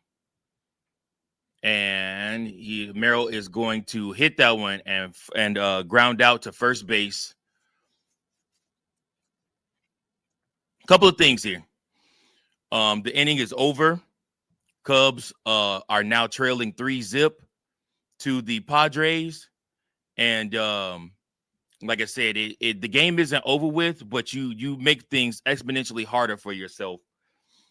A couple of ways. I think Craig Counsell is depending a little bit too much on players like Kyle Tucker and Ian Happ. If they're showing you that they don't have it, you got to move forward. 2 strikeouts for Ian Happ in a closeout game is unacceptable. Kyle Tucker has also struck out and flown out. These guys are at the top of your order or at the heart of your order right now. So that's kind of a pain, especially when you got Seiya Suzuki on base. You also have Carson Kelly on base, and you don't take measures to get those guys where you need them to be. A little bit too much of a reliance on your older talent, more established talent that just have not shown you much so far. And then also the second thing, after Fernando Tatis Jr. reached, and then especially after he moved to second, I probably would have went to the bullpen and brought in Michael Soroka to see what's her face, to see Manny Machado. I don't know that I would have let Shota finish off that inning. He's probably done now for the day, but yeah, I don't know that I allow Shota to go see Manny Machado again. I don't know. But game's not over. Like I said, y'all, it's bottom of the 5th. You still got 4 more innings of baseball, 4 more opportunities to cut this lead down and hopefully overtake this team. But you're going to have to answer. You're going to have to start answering, And like I said, the Cubs baseball team kind of right now is floundering. Dylan Cease pitched 4 outstanding innings. And then when he did have 2 men on, they brought in Morjan, I think is how you say his name. He's a lefty too. and he's been killing right now for the Padres. So, about to see what happens.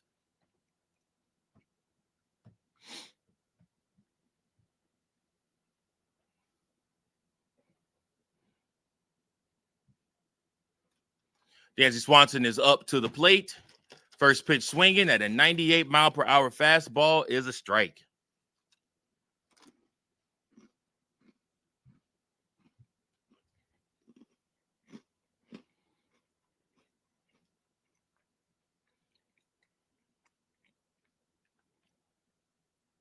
Second pitch, 98 again on a sinker.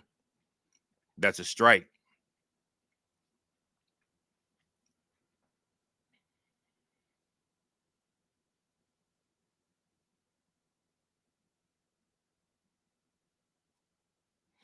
If this does go to a game 3, you can expect Yu Darvish to probably be the pitcher for the Padres. Former Chicago Cub Yu Darvish, which does not bode well for the Chicago Cubs if this has to go to a game 3. Pitch in the dirt. And that's a ball, 1-2. Matt Shaw in the on-deck circle.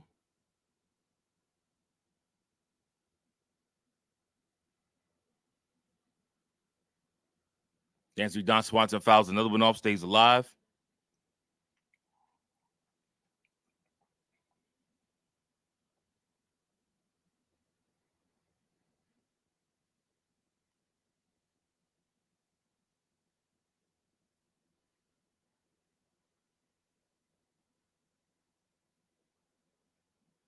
And Dansby Swanson strikes out swinging. Goes down.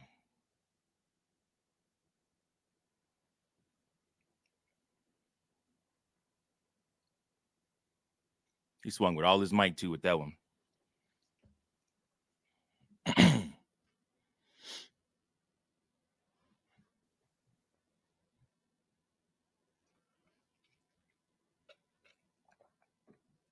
And Matt Shaw comes up to the plate. First pitch is a ball outside.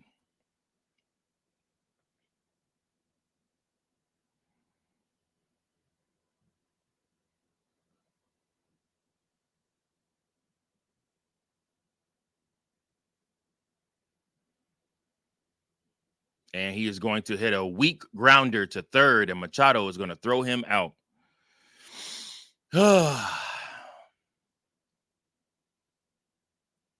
Sad part is we haven't even gotten to the best of the bullpen yet for San Diego. That's the scary part in this, right? Mike Schultz has a lot of weapons at his disposal.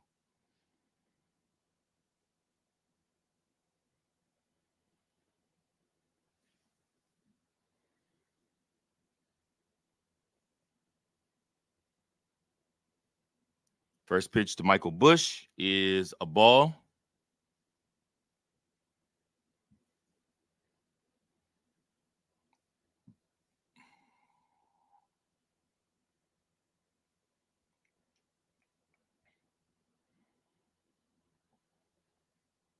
Second pitch is a strike.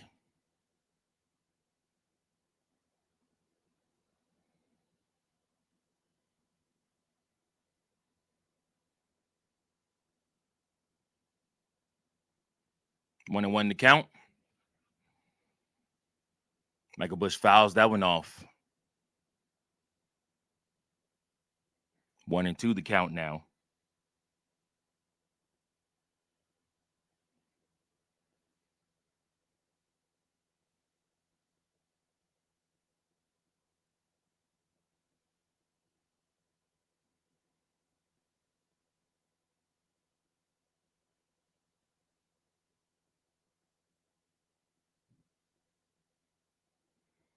Michael Busch fouls that one off.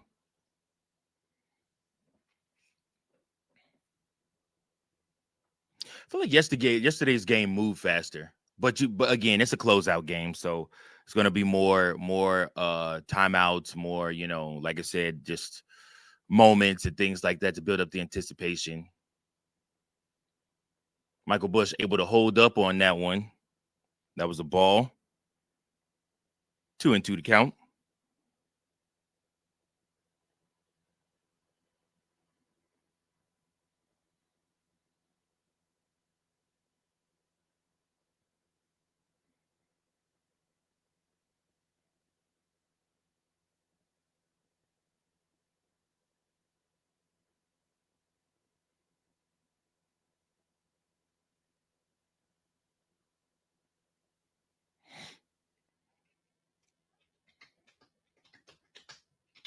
Timeout called.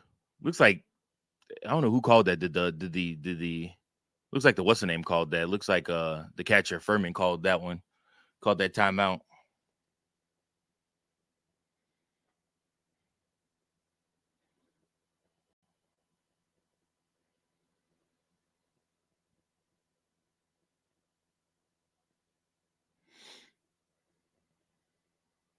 And Michael Bush hits it in the air. It's going to fly out to the center fielder, and that will end the bottom of the fifth. Chicago Cubs do nothing. Morjan keeps them in check. We are headed to the top of the sixth inning. It's getting late, good people. Getting late.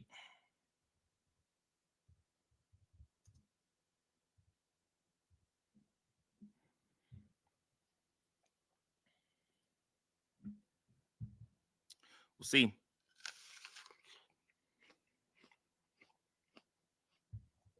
Appreciate each and every last one of you guys that are tuning in. So you hit that like, share, subscribe button. Caleb Thielbar is coming in to pitch for the Chicago Cubs. Seiya Suzuki's day, Shota Imanaga's day is done. Look up Shota stats real quick.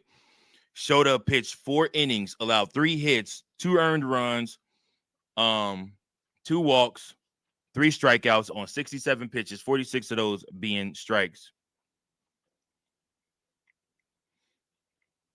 Curious to see how Shota Imanaga felt his first taste of postseason baseball in the MLB went.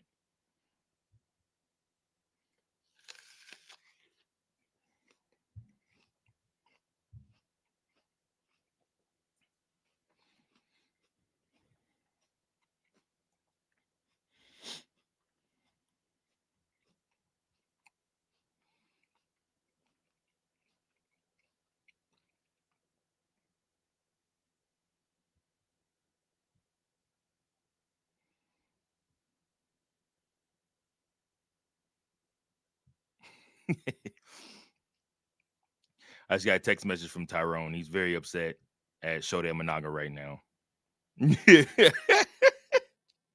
Look, man. Okay, that's just Shota's first taste of postseason pitching, and for what it's worth, he did pretty good.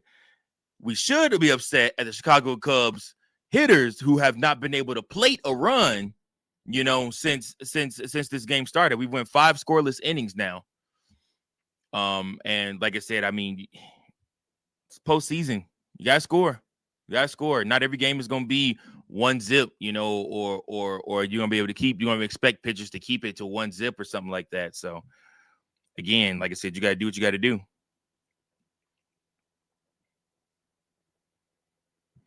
Caleb Thielbar is now pitching. 2.64 ERA, 58 innings pitched. Been pretty good all season long for the Chicago Cubs. I like Thielbar a lot. Thielbar is going to ground one to the pitcher. Bogarts grounded one to the pitcher, and he is safe at first base. Ryan O'Hearn is up now. Bruh, I don't care about Jesse Rogers interviewing Manny Machado right now. He's a douchebag anyways. Go back to the game.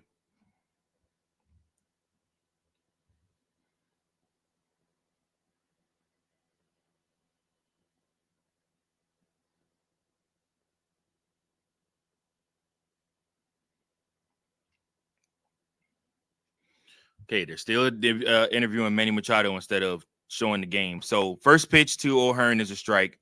Second pitch to O'Hearn is also a strike. So he's 0-2 right now. Both of those are strikes looking.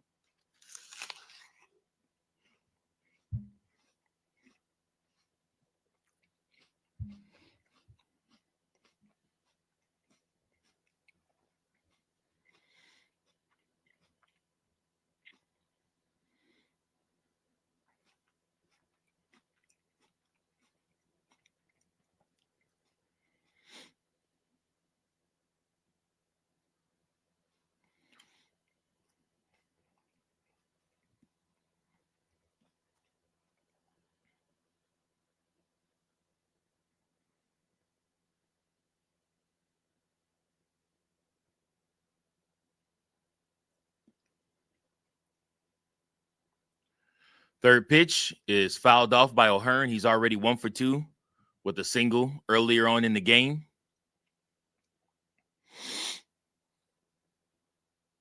Oh, and 2 to count.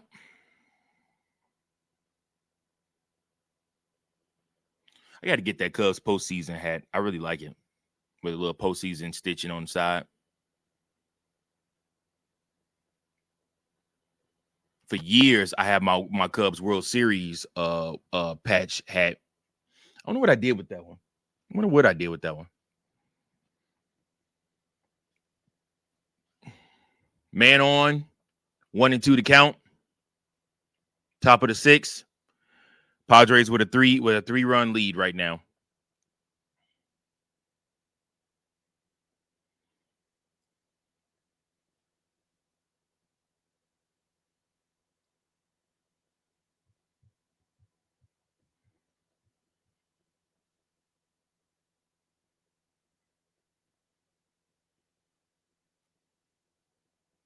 Pitch down low.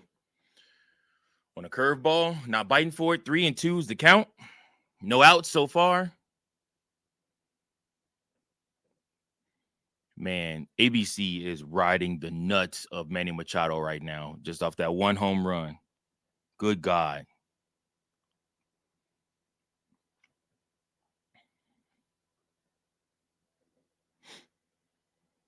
Not getting good Caleb Tilbar today either, folks. Tell you that right now.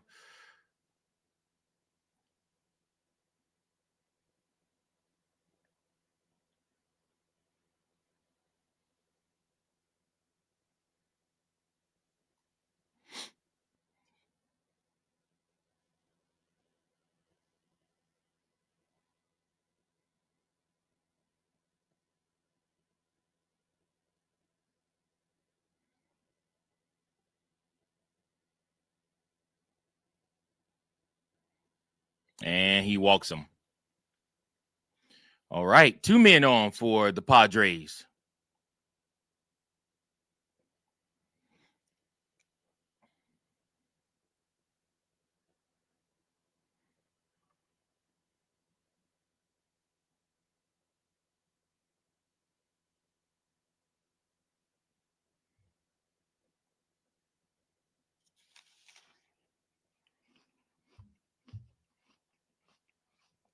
Johnson comes up to the plate.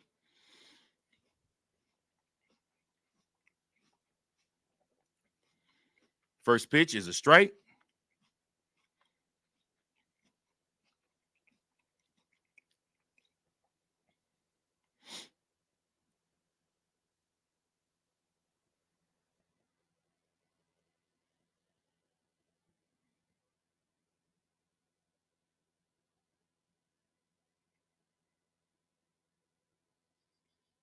Cubs defense playing in right now. They got to help the older Tilbar who can't really get down and defend or ground really good.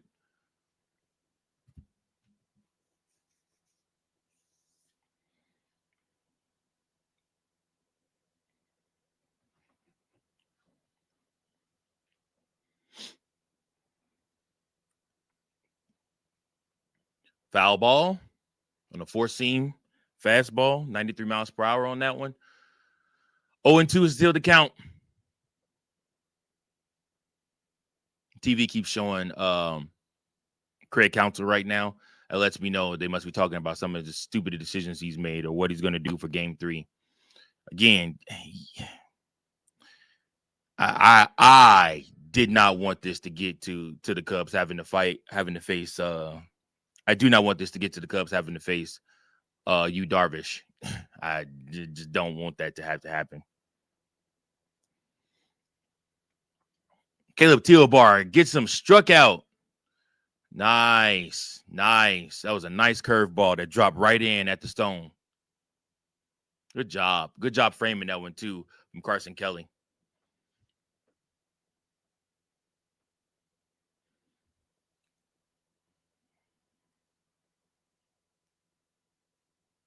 Strike right there to Jay Cronenworth.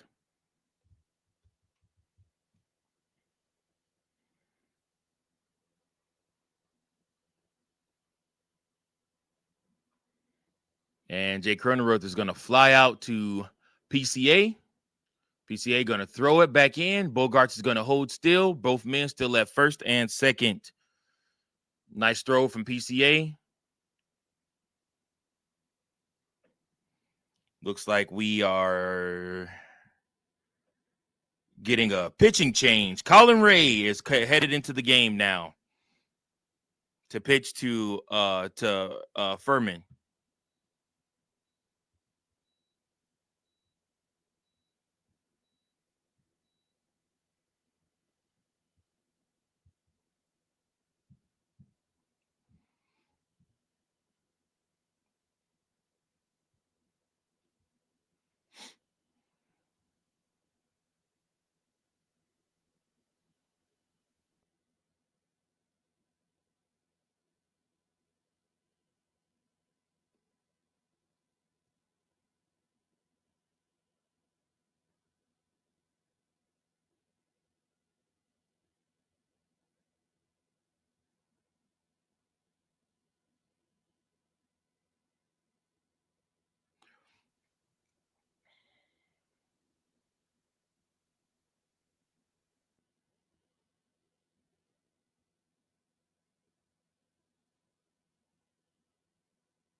Well, we are doing a pitching change. Waiting to see what happens. Not as exciting of a game. I'm pretty sure they're happy in San Diego right now, but not as exciting as of a game as yesterday's game. But Chicago Cubs offense, man, they got to come through.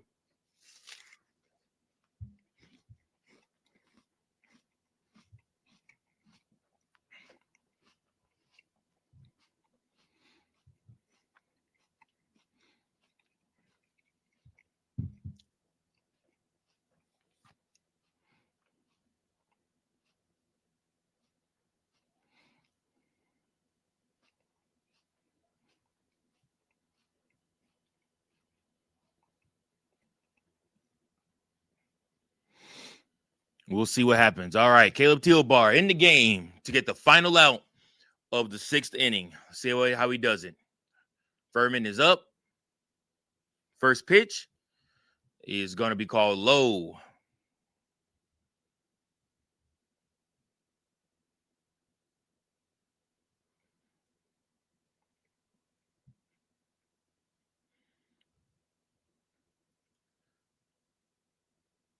Oh, Colin Ray with a nice turn. Almost got Bogarts out. Bogarts better watch himself there.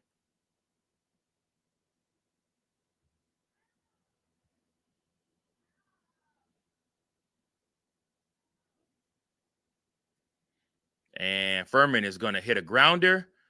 Dansby going to speed it over to Michael Bush to get the 3rd out. Nice play there from Dansby Swanson. Nico Horner coming up. Then Ian Happ. Then Kyle Tucker. Nico is 1 for 2. Ian Happ is 0 for 2. Kyle Tucker is 0 for 2 in this game so far. All right, folks. I need you guys to get active. Let me know. Would you substitute? I guess you kind of struck. Okay. If Nico Horner gets on, would you be willing to have Moises Ballesteros come in and pinch hit for Ian Happ? Just to see what it gets you. It can't hurt anything. You're already losing. Like I said, and then you can put Will Castro out there you can put Will Castro out there in left field to play left field. Just a thought. It can't kill you, it can't hurt you anymore. What are your thoughts, guys, on that? Let me know. We got to spark some type of offense here. It's getting late. It's bottom of the 6th inning.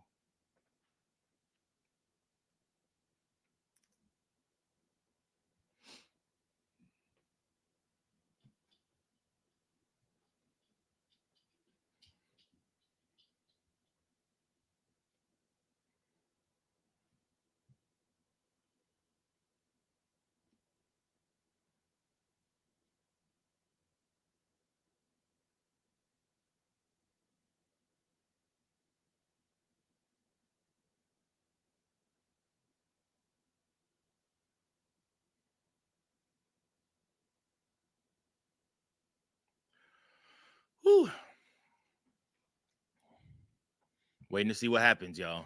Waiting to see what happens. Back at Wrigley.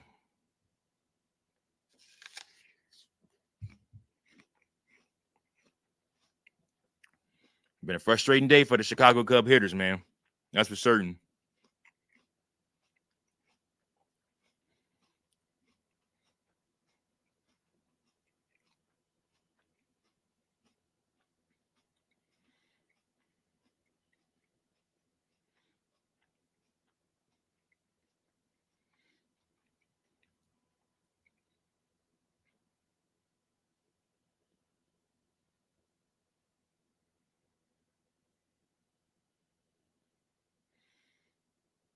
All right.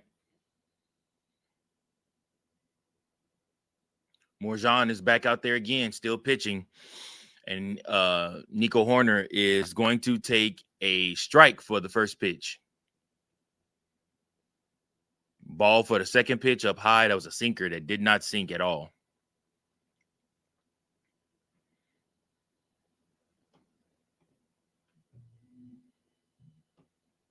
See if the Cubs could get a rally going. Another ball.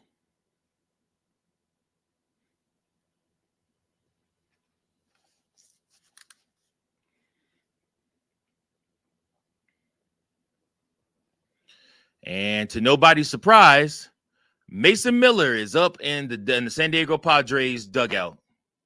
Wow, talk about luck. Nico Horner hits one, gets a piece of one, hits it off of the pitcher's mound, and literally it bounces straight to Reyes. That's crazy. That's bad luck right there. Actually, I think they hit off of Morjan's foot, the back of his foot. Yeah, it did because he jumped up. Yeah, that it bounced off his foot. He was getting out the way. It bounced off his foot and then went straight over to Reyes. Ian Happ up to the plate. Takes a ball on a sinker.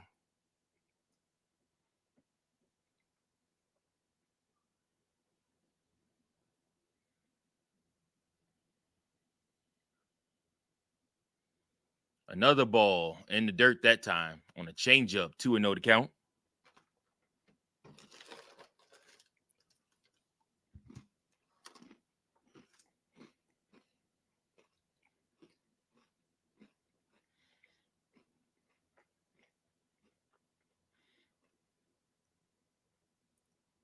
A strike now.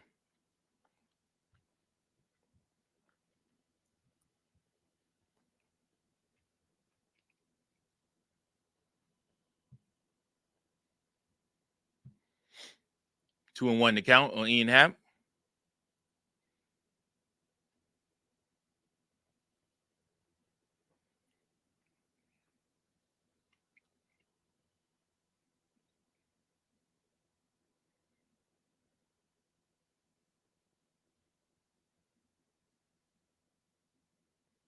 Ian Happ is going to ground out over to Bogarts, who gets the out.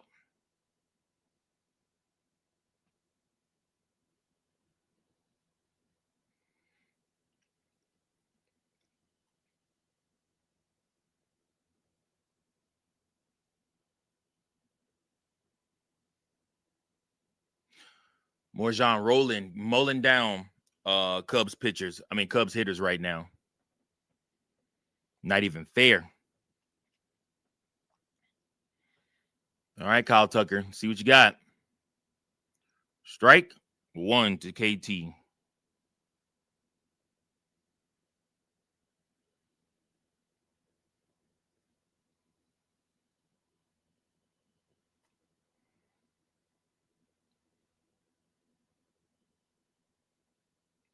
That one could have been a strike too, but they called it a ball.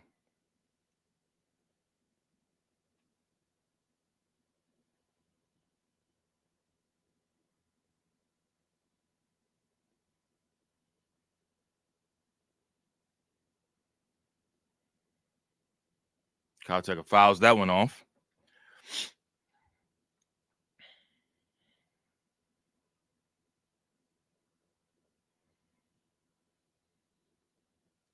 Kyle Tucker is 0-2 in this game, and if I'm not mistaken, one in like no, I don't think he got a hit in yesterday's game either.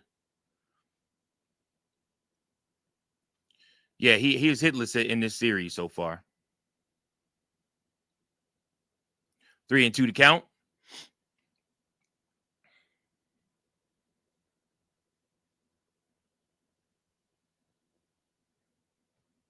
And Kyle Tucker pops out to center field. 0 for 3 in this game so far.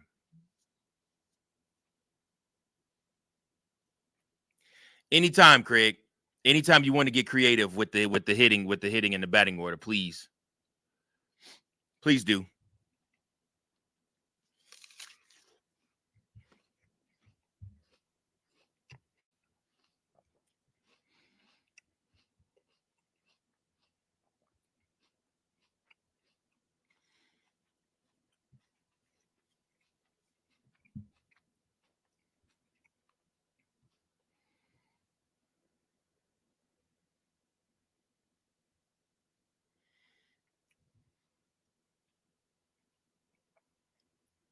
Fernando Tatis Jr., Luis Reyes, and Manny Machado are coming up for the Padres. They will probably see Colin Ray.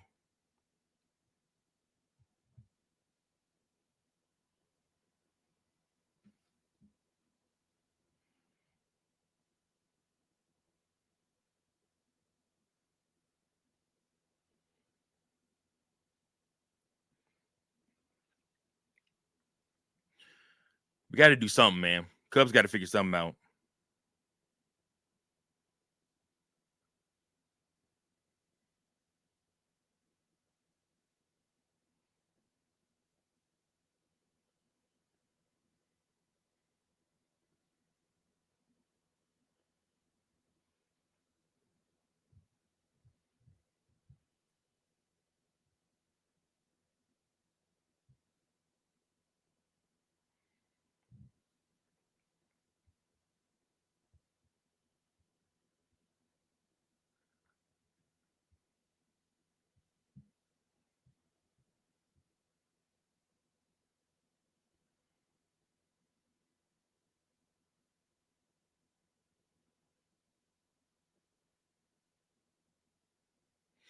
See what we can do here, y'all. For anybody that thought that this series was going to be easy, it's not. It's not going to be an easy series. But these type of series aren't meant to be easy. So that's really why I would have benefited the Cubs to win the division. And like I said, and really add on, when they needed to add pieces, instead of being worried about 2032. So, but neither here nor there.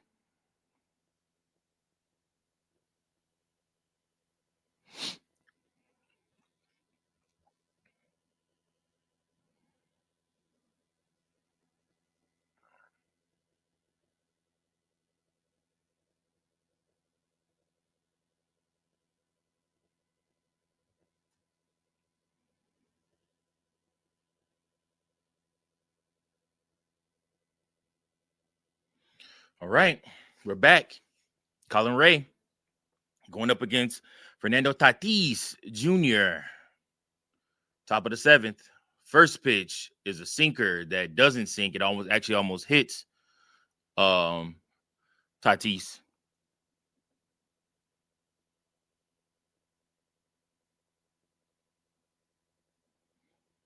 Oof.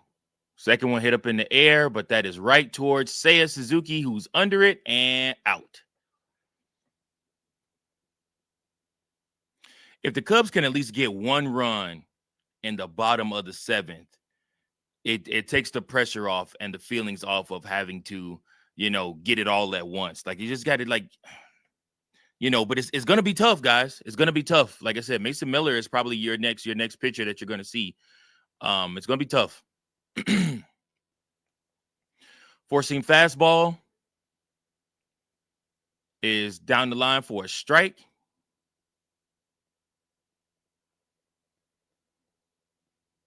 And Reyes hits one, and Suzuki's going to play it on the bounce.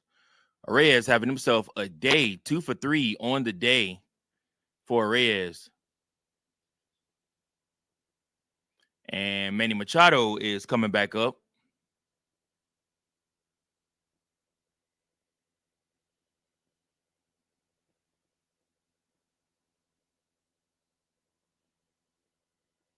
And they once again showed his home run that he got in the 5th. Manny swings at the first fastball, four-seamer.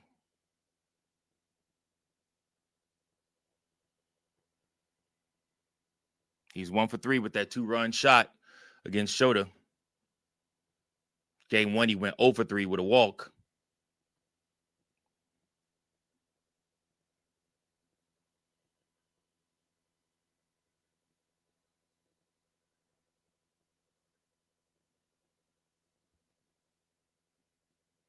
Michael Busch gets Reyes back over.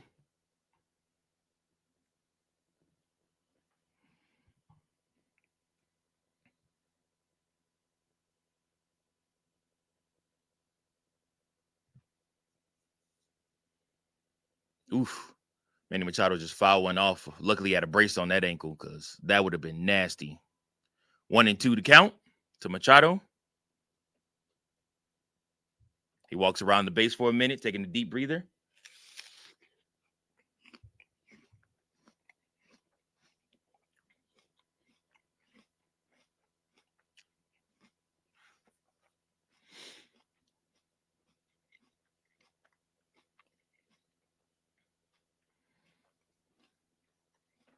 Oh, snap. It's top of the 7th, y'all. My bad. I need to update the banners. And he swings and misses. Colin Ray strikes him out. Nice strikeout from Colin Ray.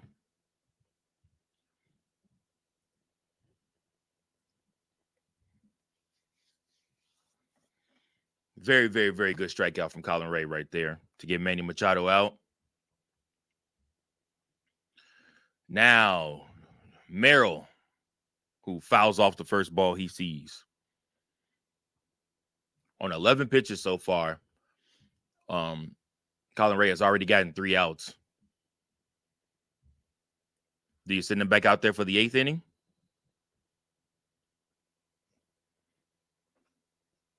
Ooh, almost hit him right there. That 4-seam fastball went straight instead of coming in.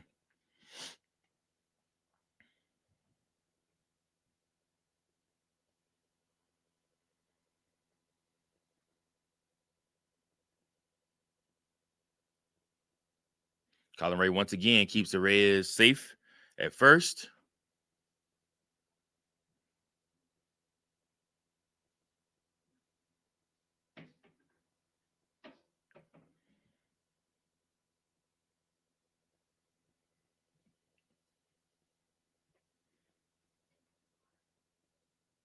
Oof. Merrill hits one, but he is out. Caught out by Seiya Suzuki. All right. We move to the bottom of the 7th. Seiya Suzuki, Carson Kelly, Pete Crow Armstrong coming up for the Chicago Cubs. Let's see what they can do. Let's see what they can do.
All right, hopefully the Chicago Cubs can maneuver something, y'all. It's now or never.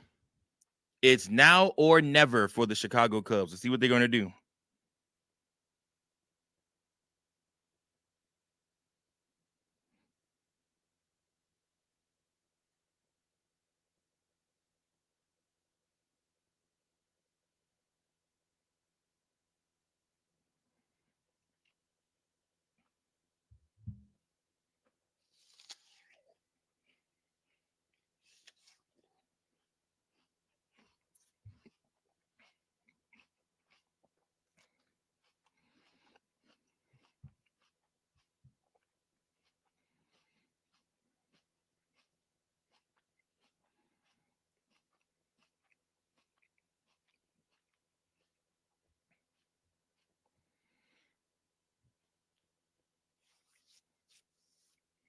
That's hilarious.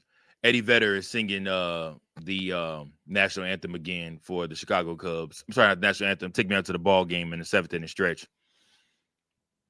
And he definitely looked like he was just screaming out there.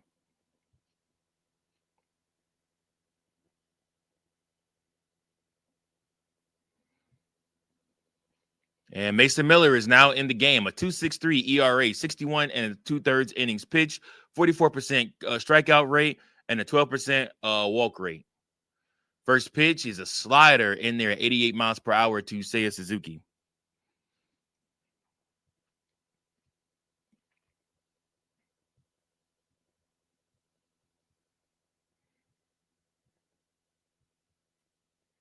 Seiya swings at the second slider outside the zone.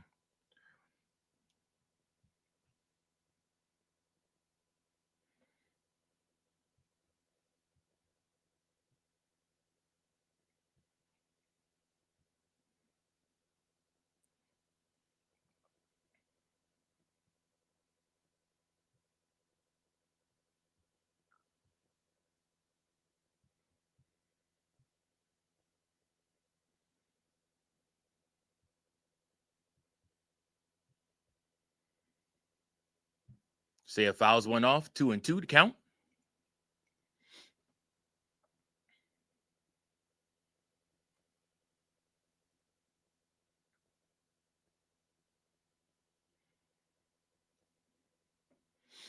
Once again, if there is a game 3, we will be here for it tomorrow, mañana. I believe it'll be the same start time, probably 2 o'clock. Should be. Or if they're, yeah, probably so. Crowd's up on their feet. 3-2 to count. Is Mason Miller going to walk him? And Seiya Suzuki strikes out on a pitch outside the zone, 103 miles per hour. That's one thing the Chicago Cubs have done today. They've built these pitchers out. They've swung at so many pitches outside the zone. It's remarkable. Remarkable. He clearly just didn't see that coming out of his glove the right way, because he literally swung at something that was way high off the zone. Didn't even touch the K zone, strike zone. Carson Kelly swings at the first pitch he sees, pops it up, and it's a foul ball. Is that caught? No, it's out of play.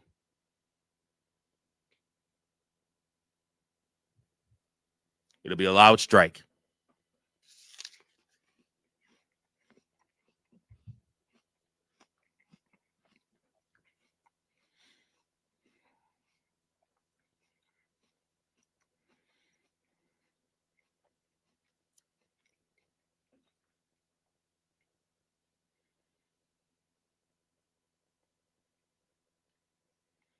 All right. Carson Kelly, let's see if we can get a run started here. 103 miles per hour, four-seam fastball. 0-2. Carson is 0 for 1 for the day with a walk. Takes a deep breath. Mason Miller also takes a deep breath and looks in. Mason Miller is a very, very tall person. Wow. Like him and Carson Kelly might be the same height, type tall. And that's going to be called strike 3, a four-seam fastball hitting 104 on the speed gun. My goodness, what can you do with that?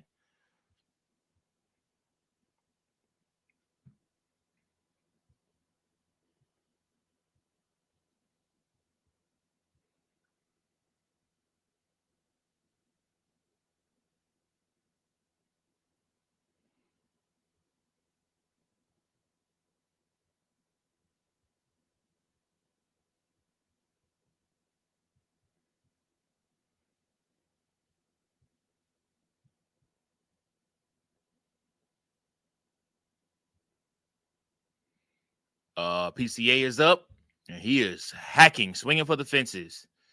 1-1 to count.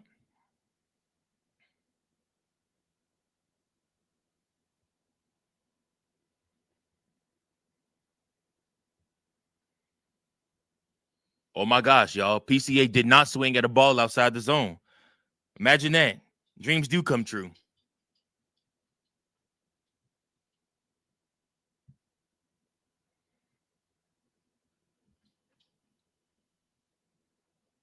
2-1 is the count on PCA.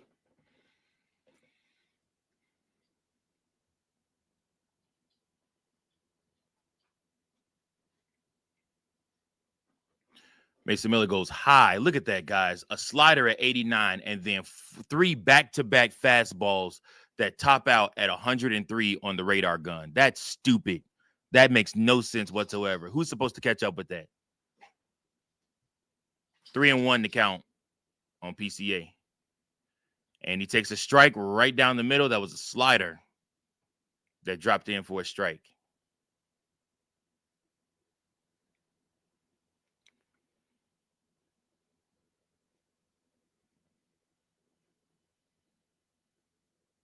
And they're going to call that strike 3. That touched the K zone. PCA did not move the bat off of his leg. I'm sorry, bat off his leg. Bat off his shoulder.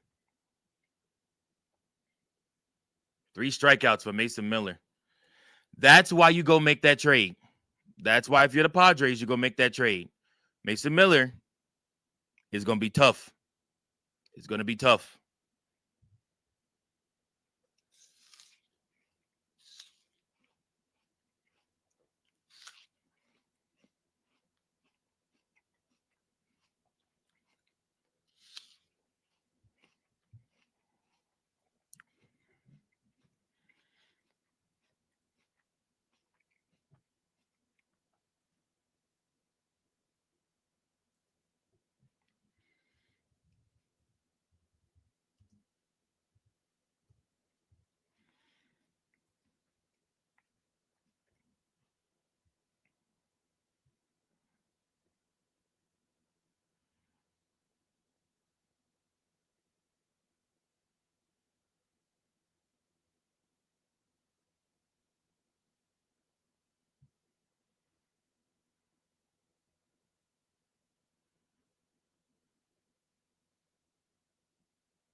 All right, y'all.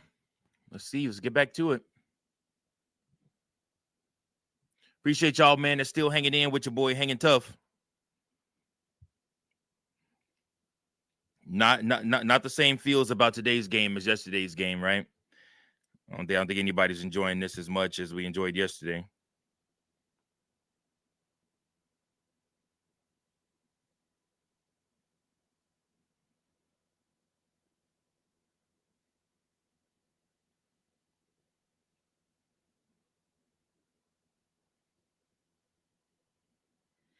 All right, Xander Bogaerts. Colin Ray is back up. Xander, first pitch swinging, gonna hit it, and Seiya Suzuki's gonna catch it. First out.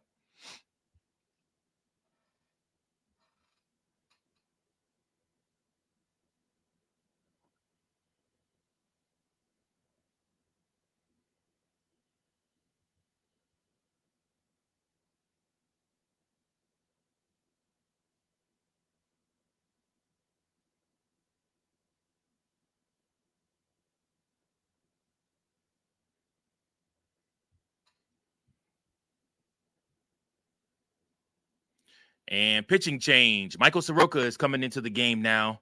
The bottom of the 8th for the Chicago Cubs. That's going to do it for Colin Ray.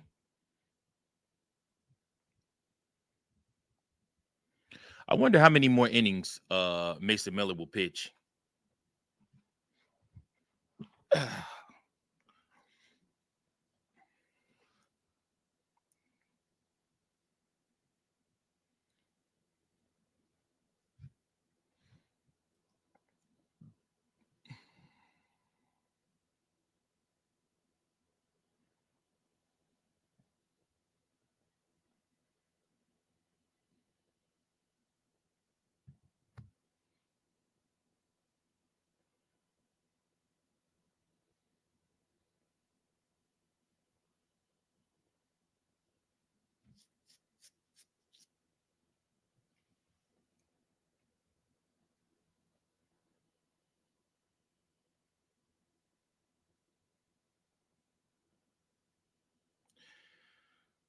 got to look at this game and say and see a couple of fumbles from Craig Counsell in this game. I mean, if you're gonna, we gave him credit for yesterday's game, but there definitely were some fumbles in this game. According to Craig Counsell, Ballesteros earned a playoff roster spot and his hitting has been impressive, but at the same time, he still has not allowed him to hit at all. Like, instead he's letting Kyle Tucker go up there and look pretty lost with his at bats.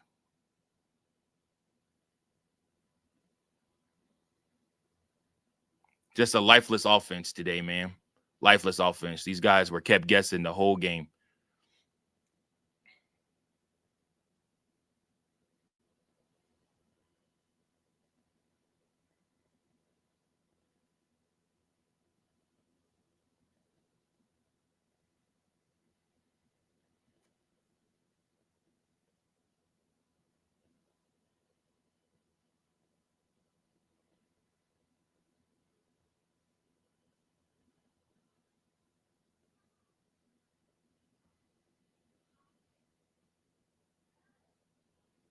All right. Michael Soroka right now, 2-1, 3 pitches in.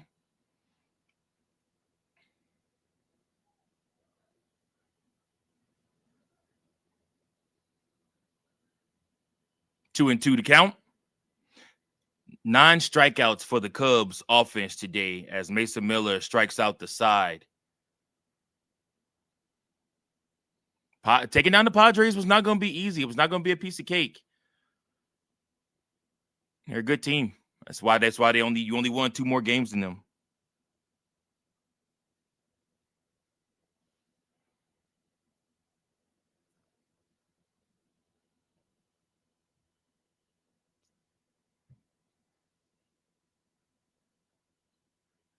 All right, here we go. And second out of the inning, Michael Soroka gets a grounder on 6 pitches. I'm sorry. It's Taylor Rogers, not Michael Soroka. I tweaked y'all. My bad. It don't matter. They look the same. Top of the 8th.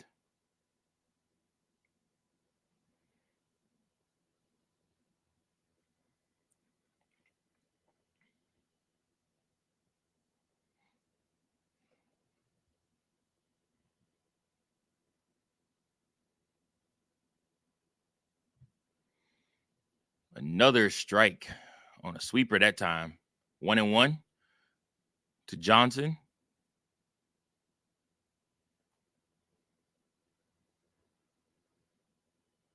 Another strike on a sweeper. 1-2.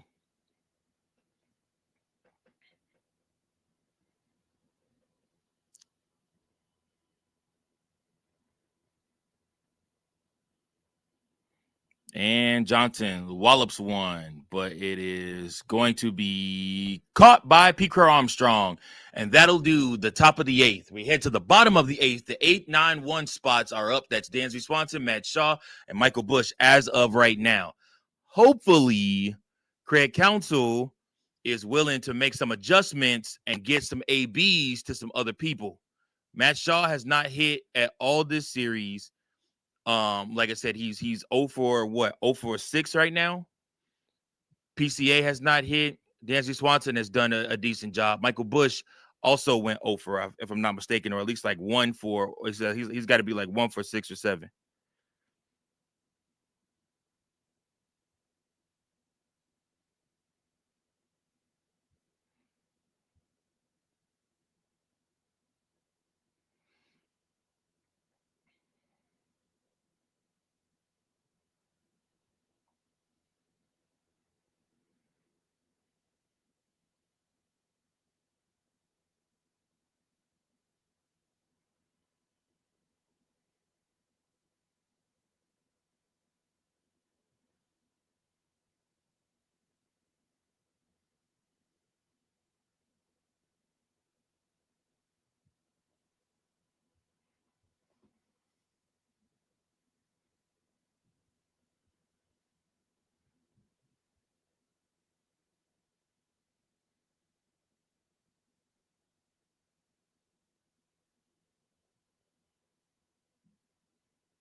Oh my God, they're showing a Domino's commercial.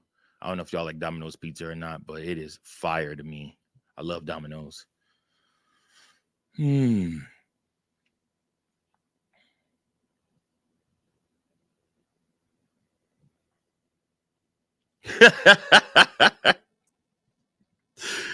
Thank you, Shane. I'm sorry, Shannon. Thank you for for the laugh. It's been quite the game so far, but that's pretty funny. I agree. I mean, it's at least some Dominican, somebody. We'll see.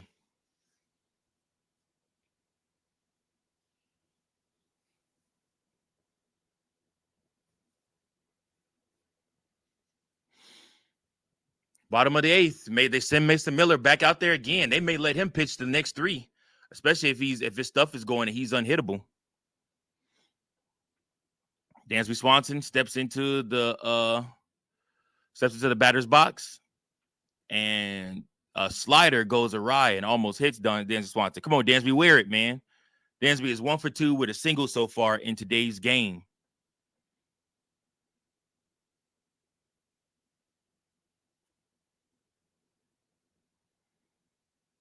Second pitch is a strike. 1-1 to count.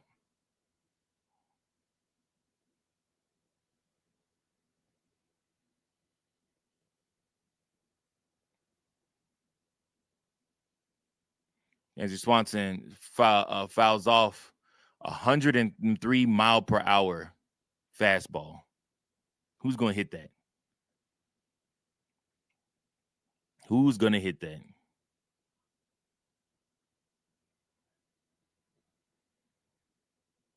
I would have given up a lot of pieces for Mason Miller to have him be a part of the Chicago Cubs. I ain't gonna lie to you. A lot of pieces. be a few guys that would be playing for the Padres or playing for the ouch. I think it just hurt. There'd be a few guys playing for the A's. Moises Ballesteros and probably Matt Shaw. Oh, it wasn't Dansby. It was the ball. He missed Dansby swung. He missed it with his glove, and the ball hit him in the chest protector and then got down on him. Yeesh. Ouch. 2-2 to count.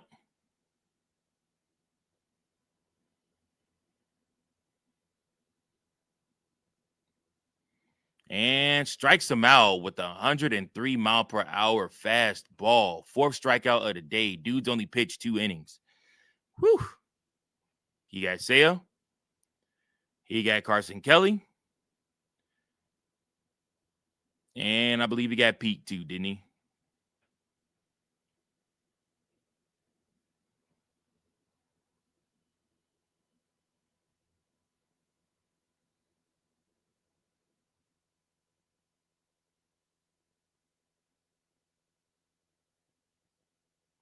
Cubs don't have an answer for this kid. I personally, I would start him tomorrow. I wouldn't be wasting his arm in this game.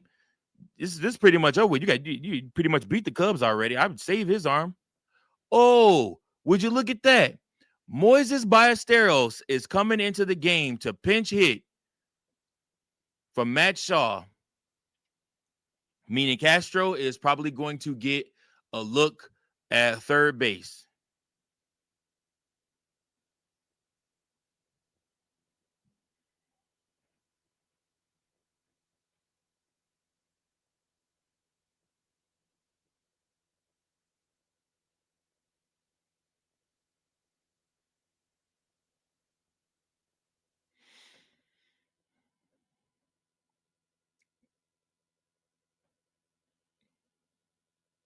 That wasn't a strike, ump.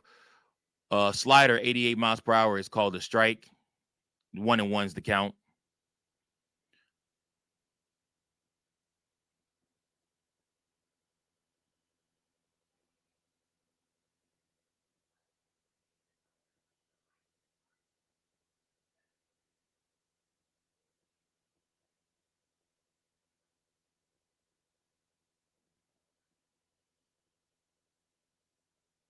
right.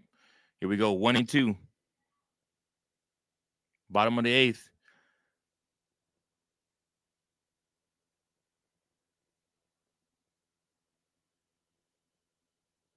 And strikes him out with a slider. 90 miles per hour. This is a pretty good performance from Mason Miller right now.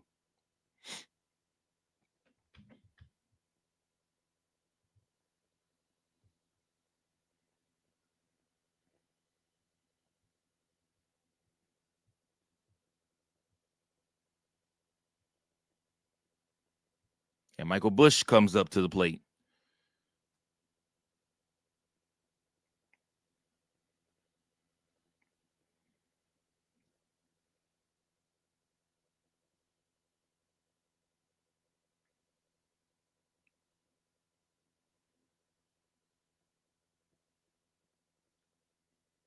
And he hits Michael Busch. Michael Busch will take his base. That's the first Cubs base runner in quite some time, I would say.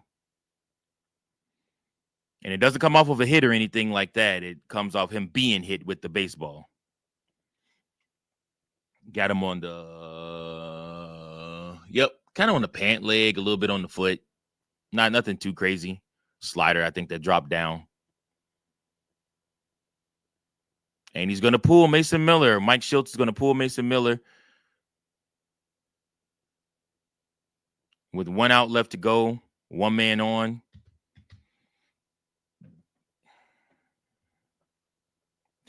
Dude's sick. I don't care what nobody say. I mean, this is Chicago Cubs Central, but somebody we gotta respect good pitching like that.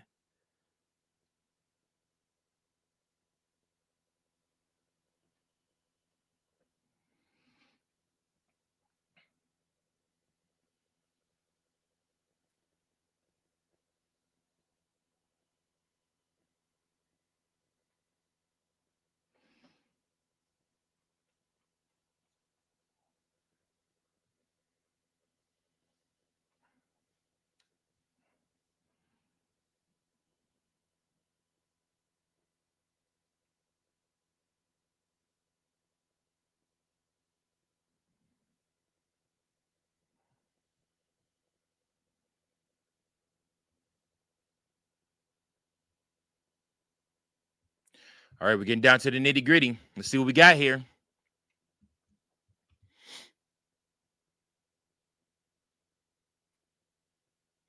Cubs offense, 3 hits, 11 strikeouts, 4 men left on base in today's game. My goodness. Not what you envision. And now they pass the rock to Robert Suarez. 2.97 ERA, 69 and 2/3 innings pitched, a 6% walk rate, a 28% K rate. He has 40 saves on the season. Let's see.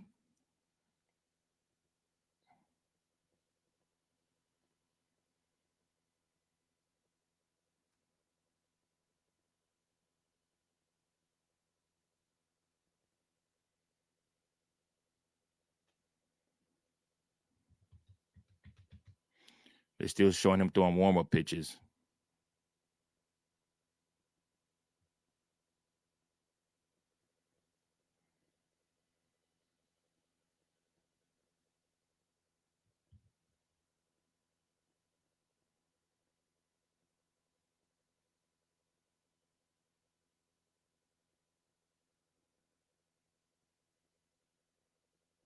All right, here we go. First pitch to Nico. Nico is swinging, and that sinker is foul. Strike 1. Nico is 1 for 3 with a single. Came earlier in the game up against Dylan Cease because we're unable to cash in on that single.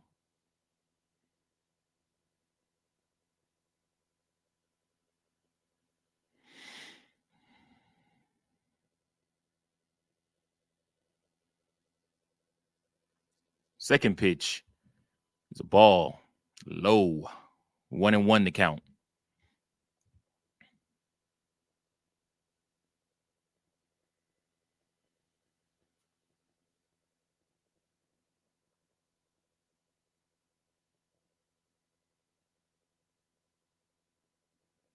And Nico Oh, wow. What a grab. What a grab by Fernando Tatis. My goodness. That might have even actually scored a run had he missed that. Had he missed that. But Fernando Tatis makes a beautiful snatching grab. What a beautiful play. Holds on to it.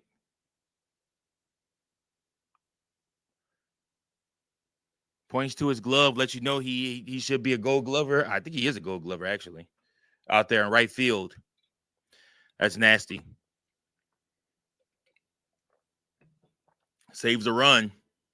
Ends the inning.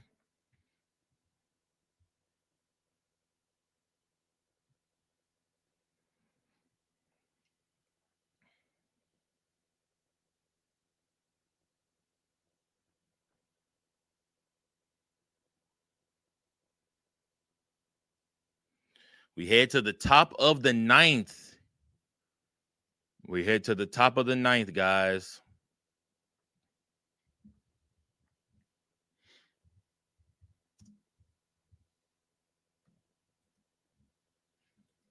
Padres lead 3-0. Cubs got to get 3 outs and then hopefully score 4 runs to win the game.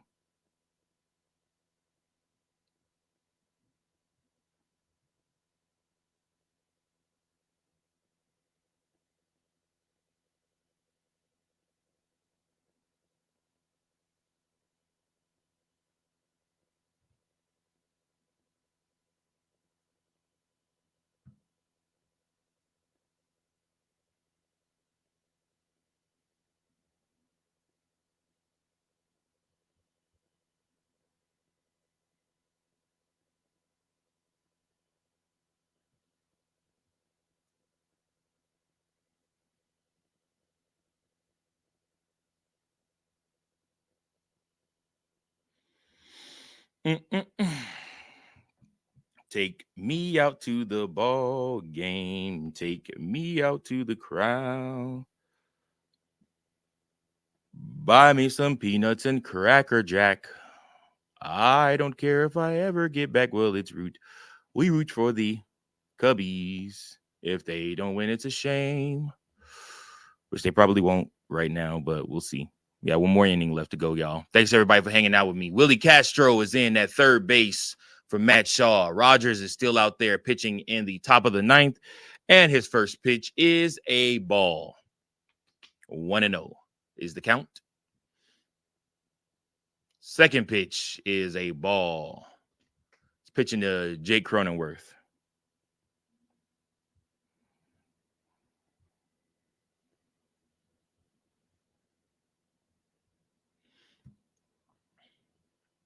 And Jake Cronenworth hits a grounder right over to Nico Horner, who gets the out.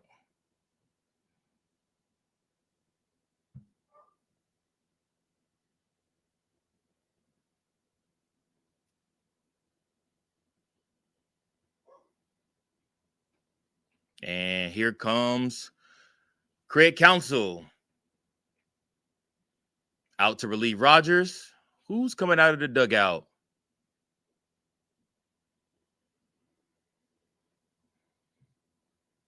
Who's loving you? Michael Soroka is now coming out of the dugout. Okay.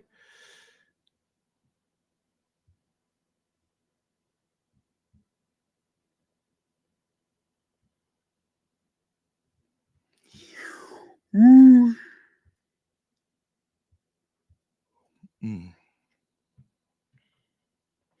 All right, so we have a best of 3 series in the wild card, a best of 5 series in the division series, and then a best of 7 in the championship series to see who will go to the World Series after that. So, like I said, you got to after the Cubs handle the Padres tomorrow, they have to then go beat the Brewers 3 times, which they're very capable of doing. 3 times in a row is tough, but they're capable of beating them 3 times.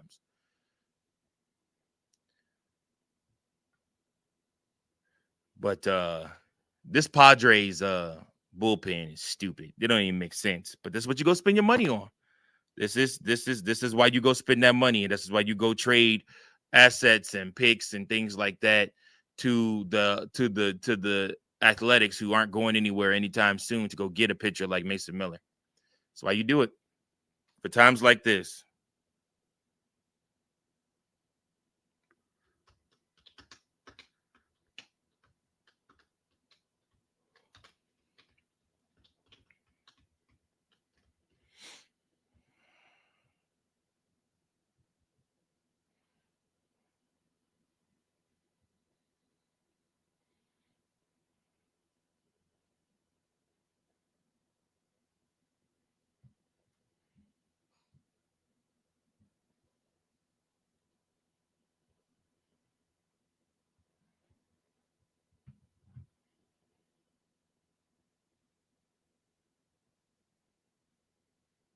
First pitch is a strike. Second pitch is a strike, even though it wasn't a strike, it was out. But that's the Furman he's pitching to.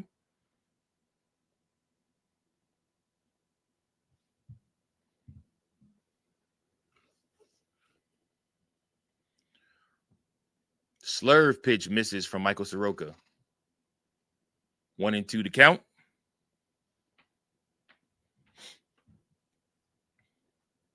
Mario says, damn, Mike, I thought we would have closed them out today. Yeah, man, me too. Me too. It's okay. It's okay. We'll get it figured out. Still one more game to go. And Furman is going to hit a ground ball to Nico Horner, who's there to pick it up and to throw out.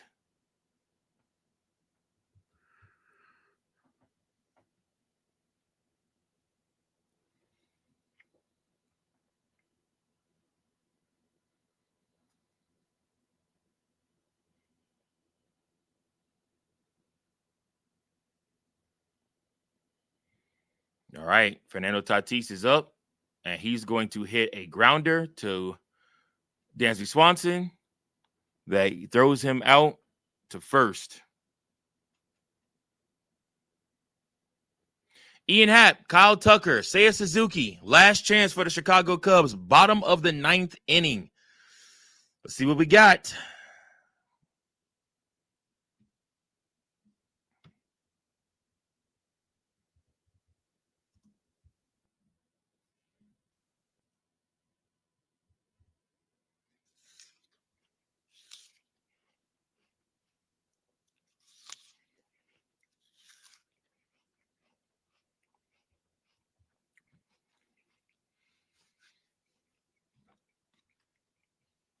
Special shout out to all of you. Thank you guys so much.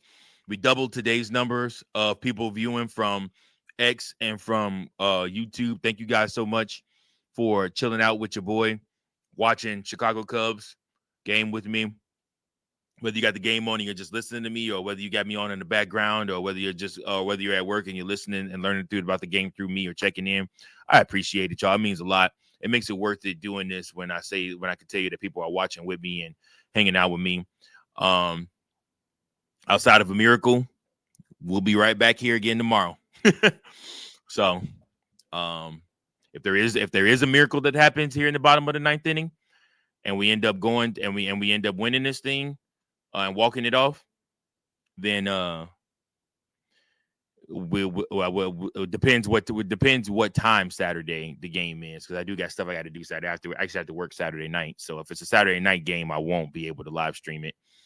But if it's a day game, I probably more than likely would be able to do something.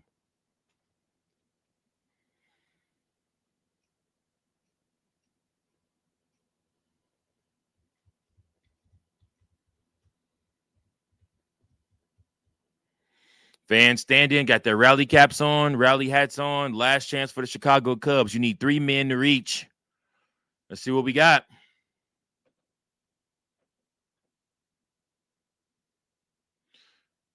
Here's a record for you. Best of 3 wild card series. Teams to lead 1-0 at home are 7-0 in game 2 until probably today.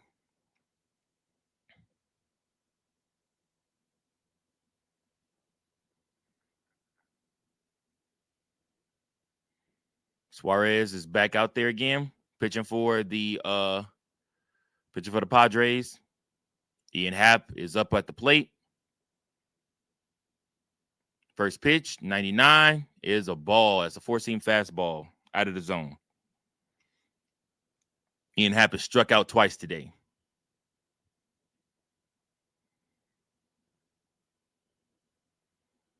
Another ball. 2-0 to count. Let's see if he gives him some competitive. He might go high and try to get him to swing at something outside the zone high. Ian Happ has to be patient. Show plate patience. No, right down the middle, a four-seam fastball, 100 miles per hour, challenged him. Ian Happ did not swing. Cubs bench looks lost over there right now, y'all. Can't lie to you.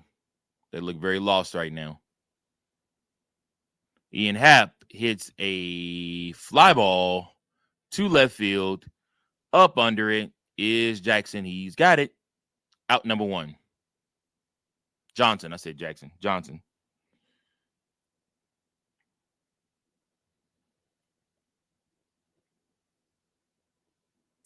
Here comes Kyle Tucker up to the plate once again.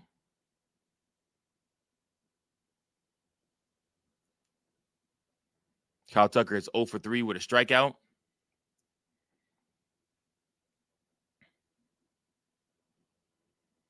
First pitch is a grounder. I'm sorry, not a grounder. It hits the ground for a ball.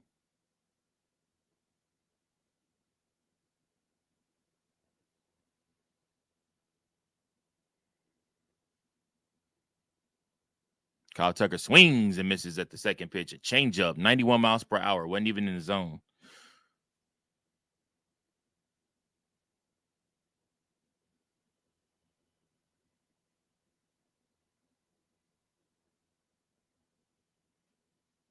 And Kyle Tucker loops one out there into right field for a base hit. All right. Chicago Cubs got a little life. Base hit.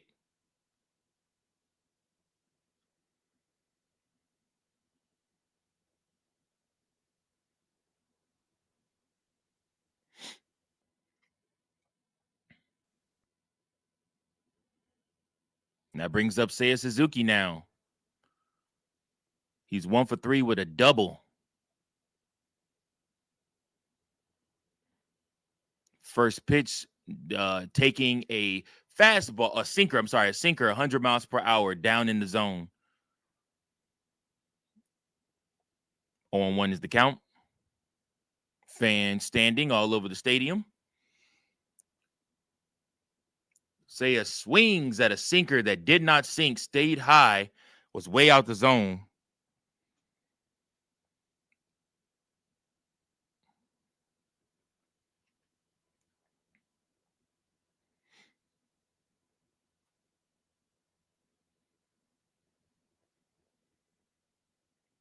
This time he didn't go for it. A four-seam fastball that was way up high out the zone.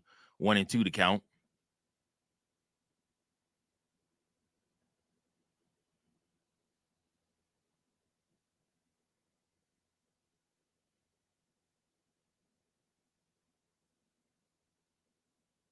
Seiya fouls off that sinker.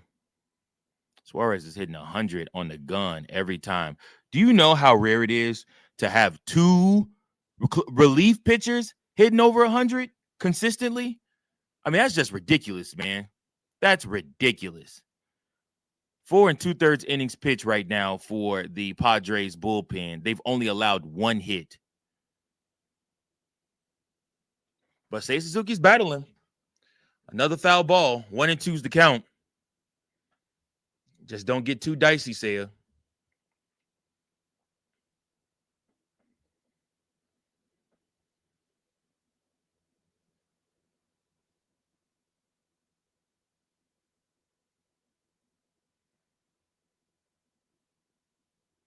Pitch outside the zone. And Seiya did not go for it. 2-2 to count.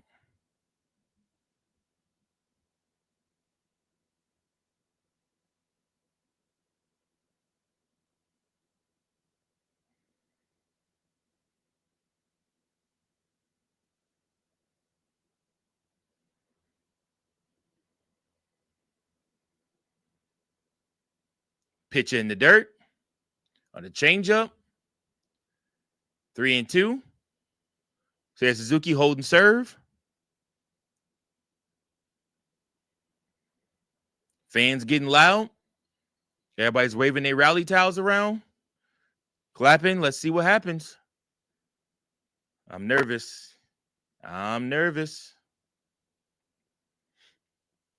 This is the 8th pitch of this AB. Ooh, Seiya is going to hit into a double play to end the game. We will have more baseball. Suarez was nervous. It's all hell. I don't care what nobody said. He was sitting there looking nervous. Chicago Cubs dropped this game to the Padres. There will be more wild card baseball. Unfortunately, the Chicago Cubs were unable to get the victory today. They will have another crack at it tomorrow to try to advance to the division series against the Brewers. We will see what happens. Thank you guys so much for tuning in. Make sure that you guys tune in to the post-game wrap-up show. That'll be posted here probably within the next hour or so. Thanks so much. And again, we'll be right back here again tomorrow. Appreciate you guys. Until next time, go Cubs, go. Peace. Thank you for watching another episode of Chicago Cubs Central, the #1 spot for all Chicago Cubs content. Remember to like, share, subscribe for more Cubs content.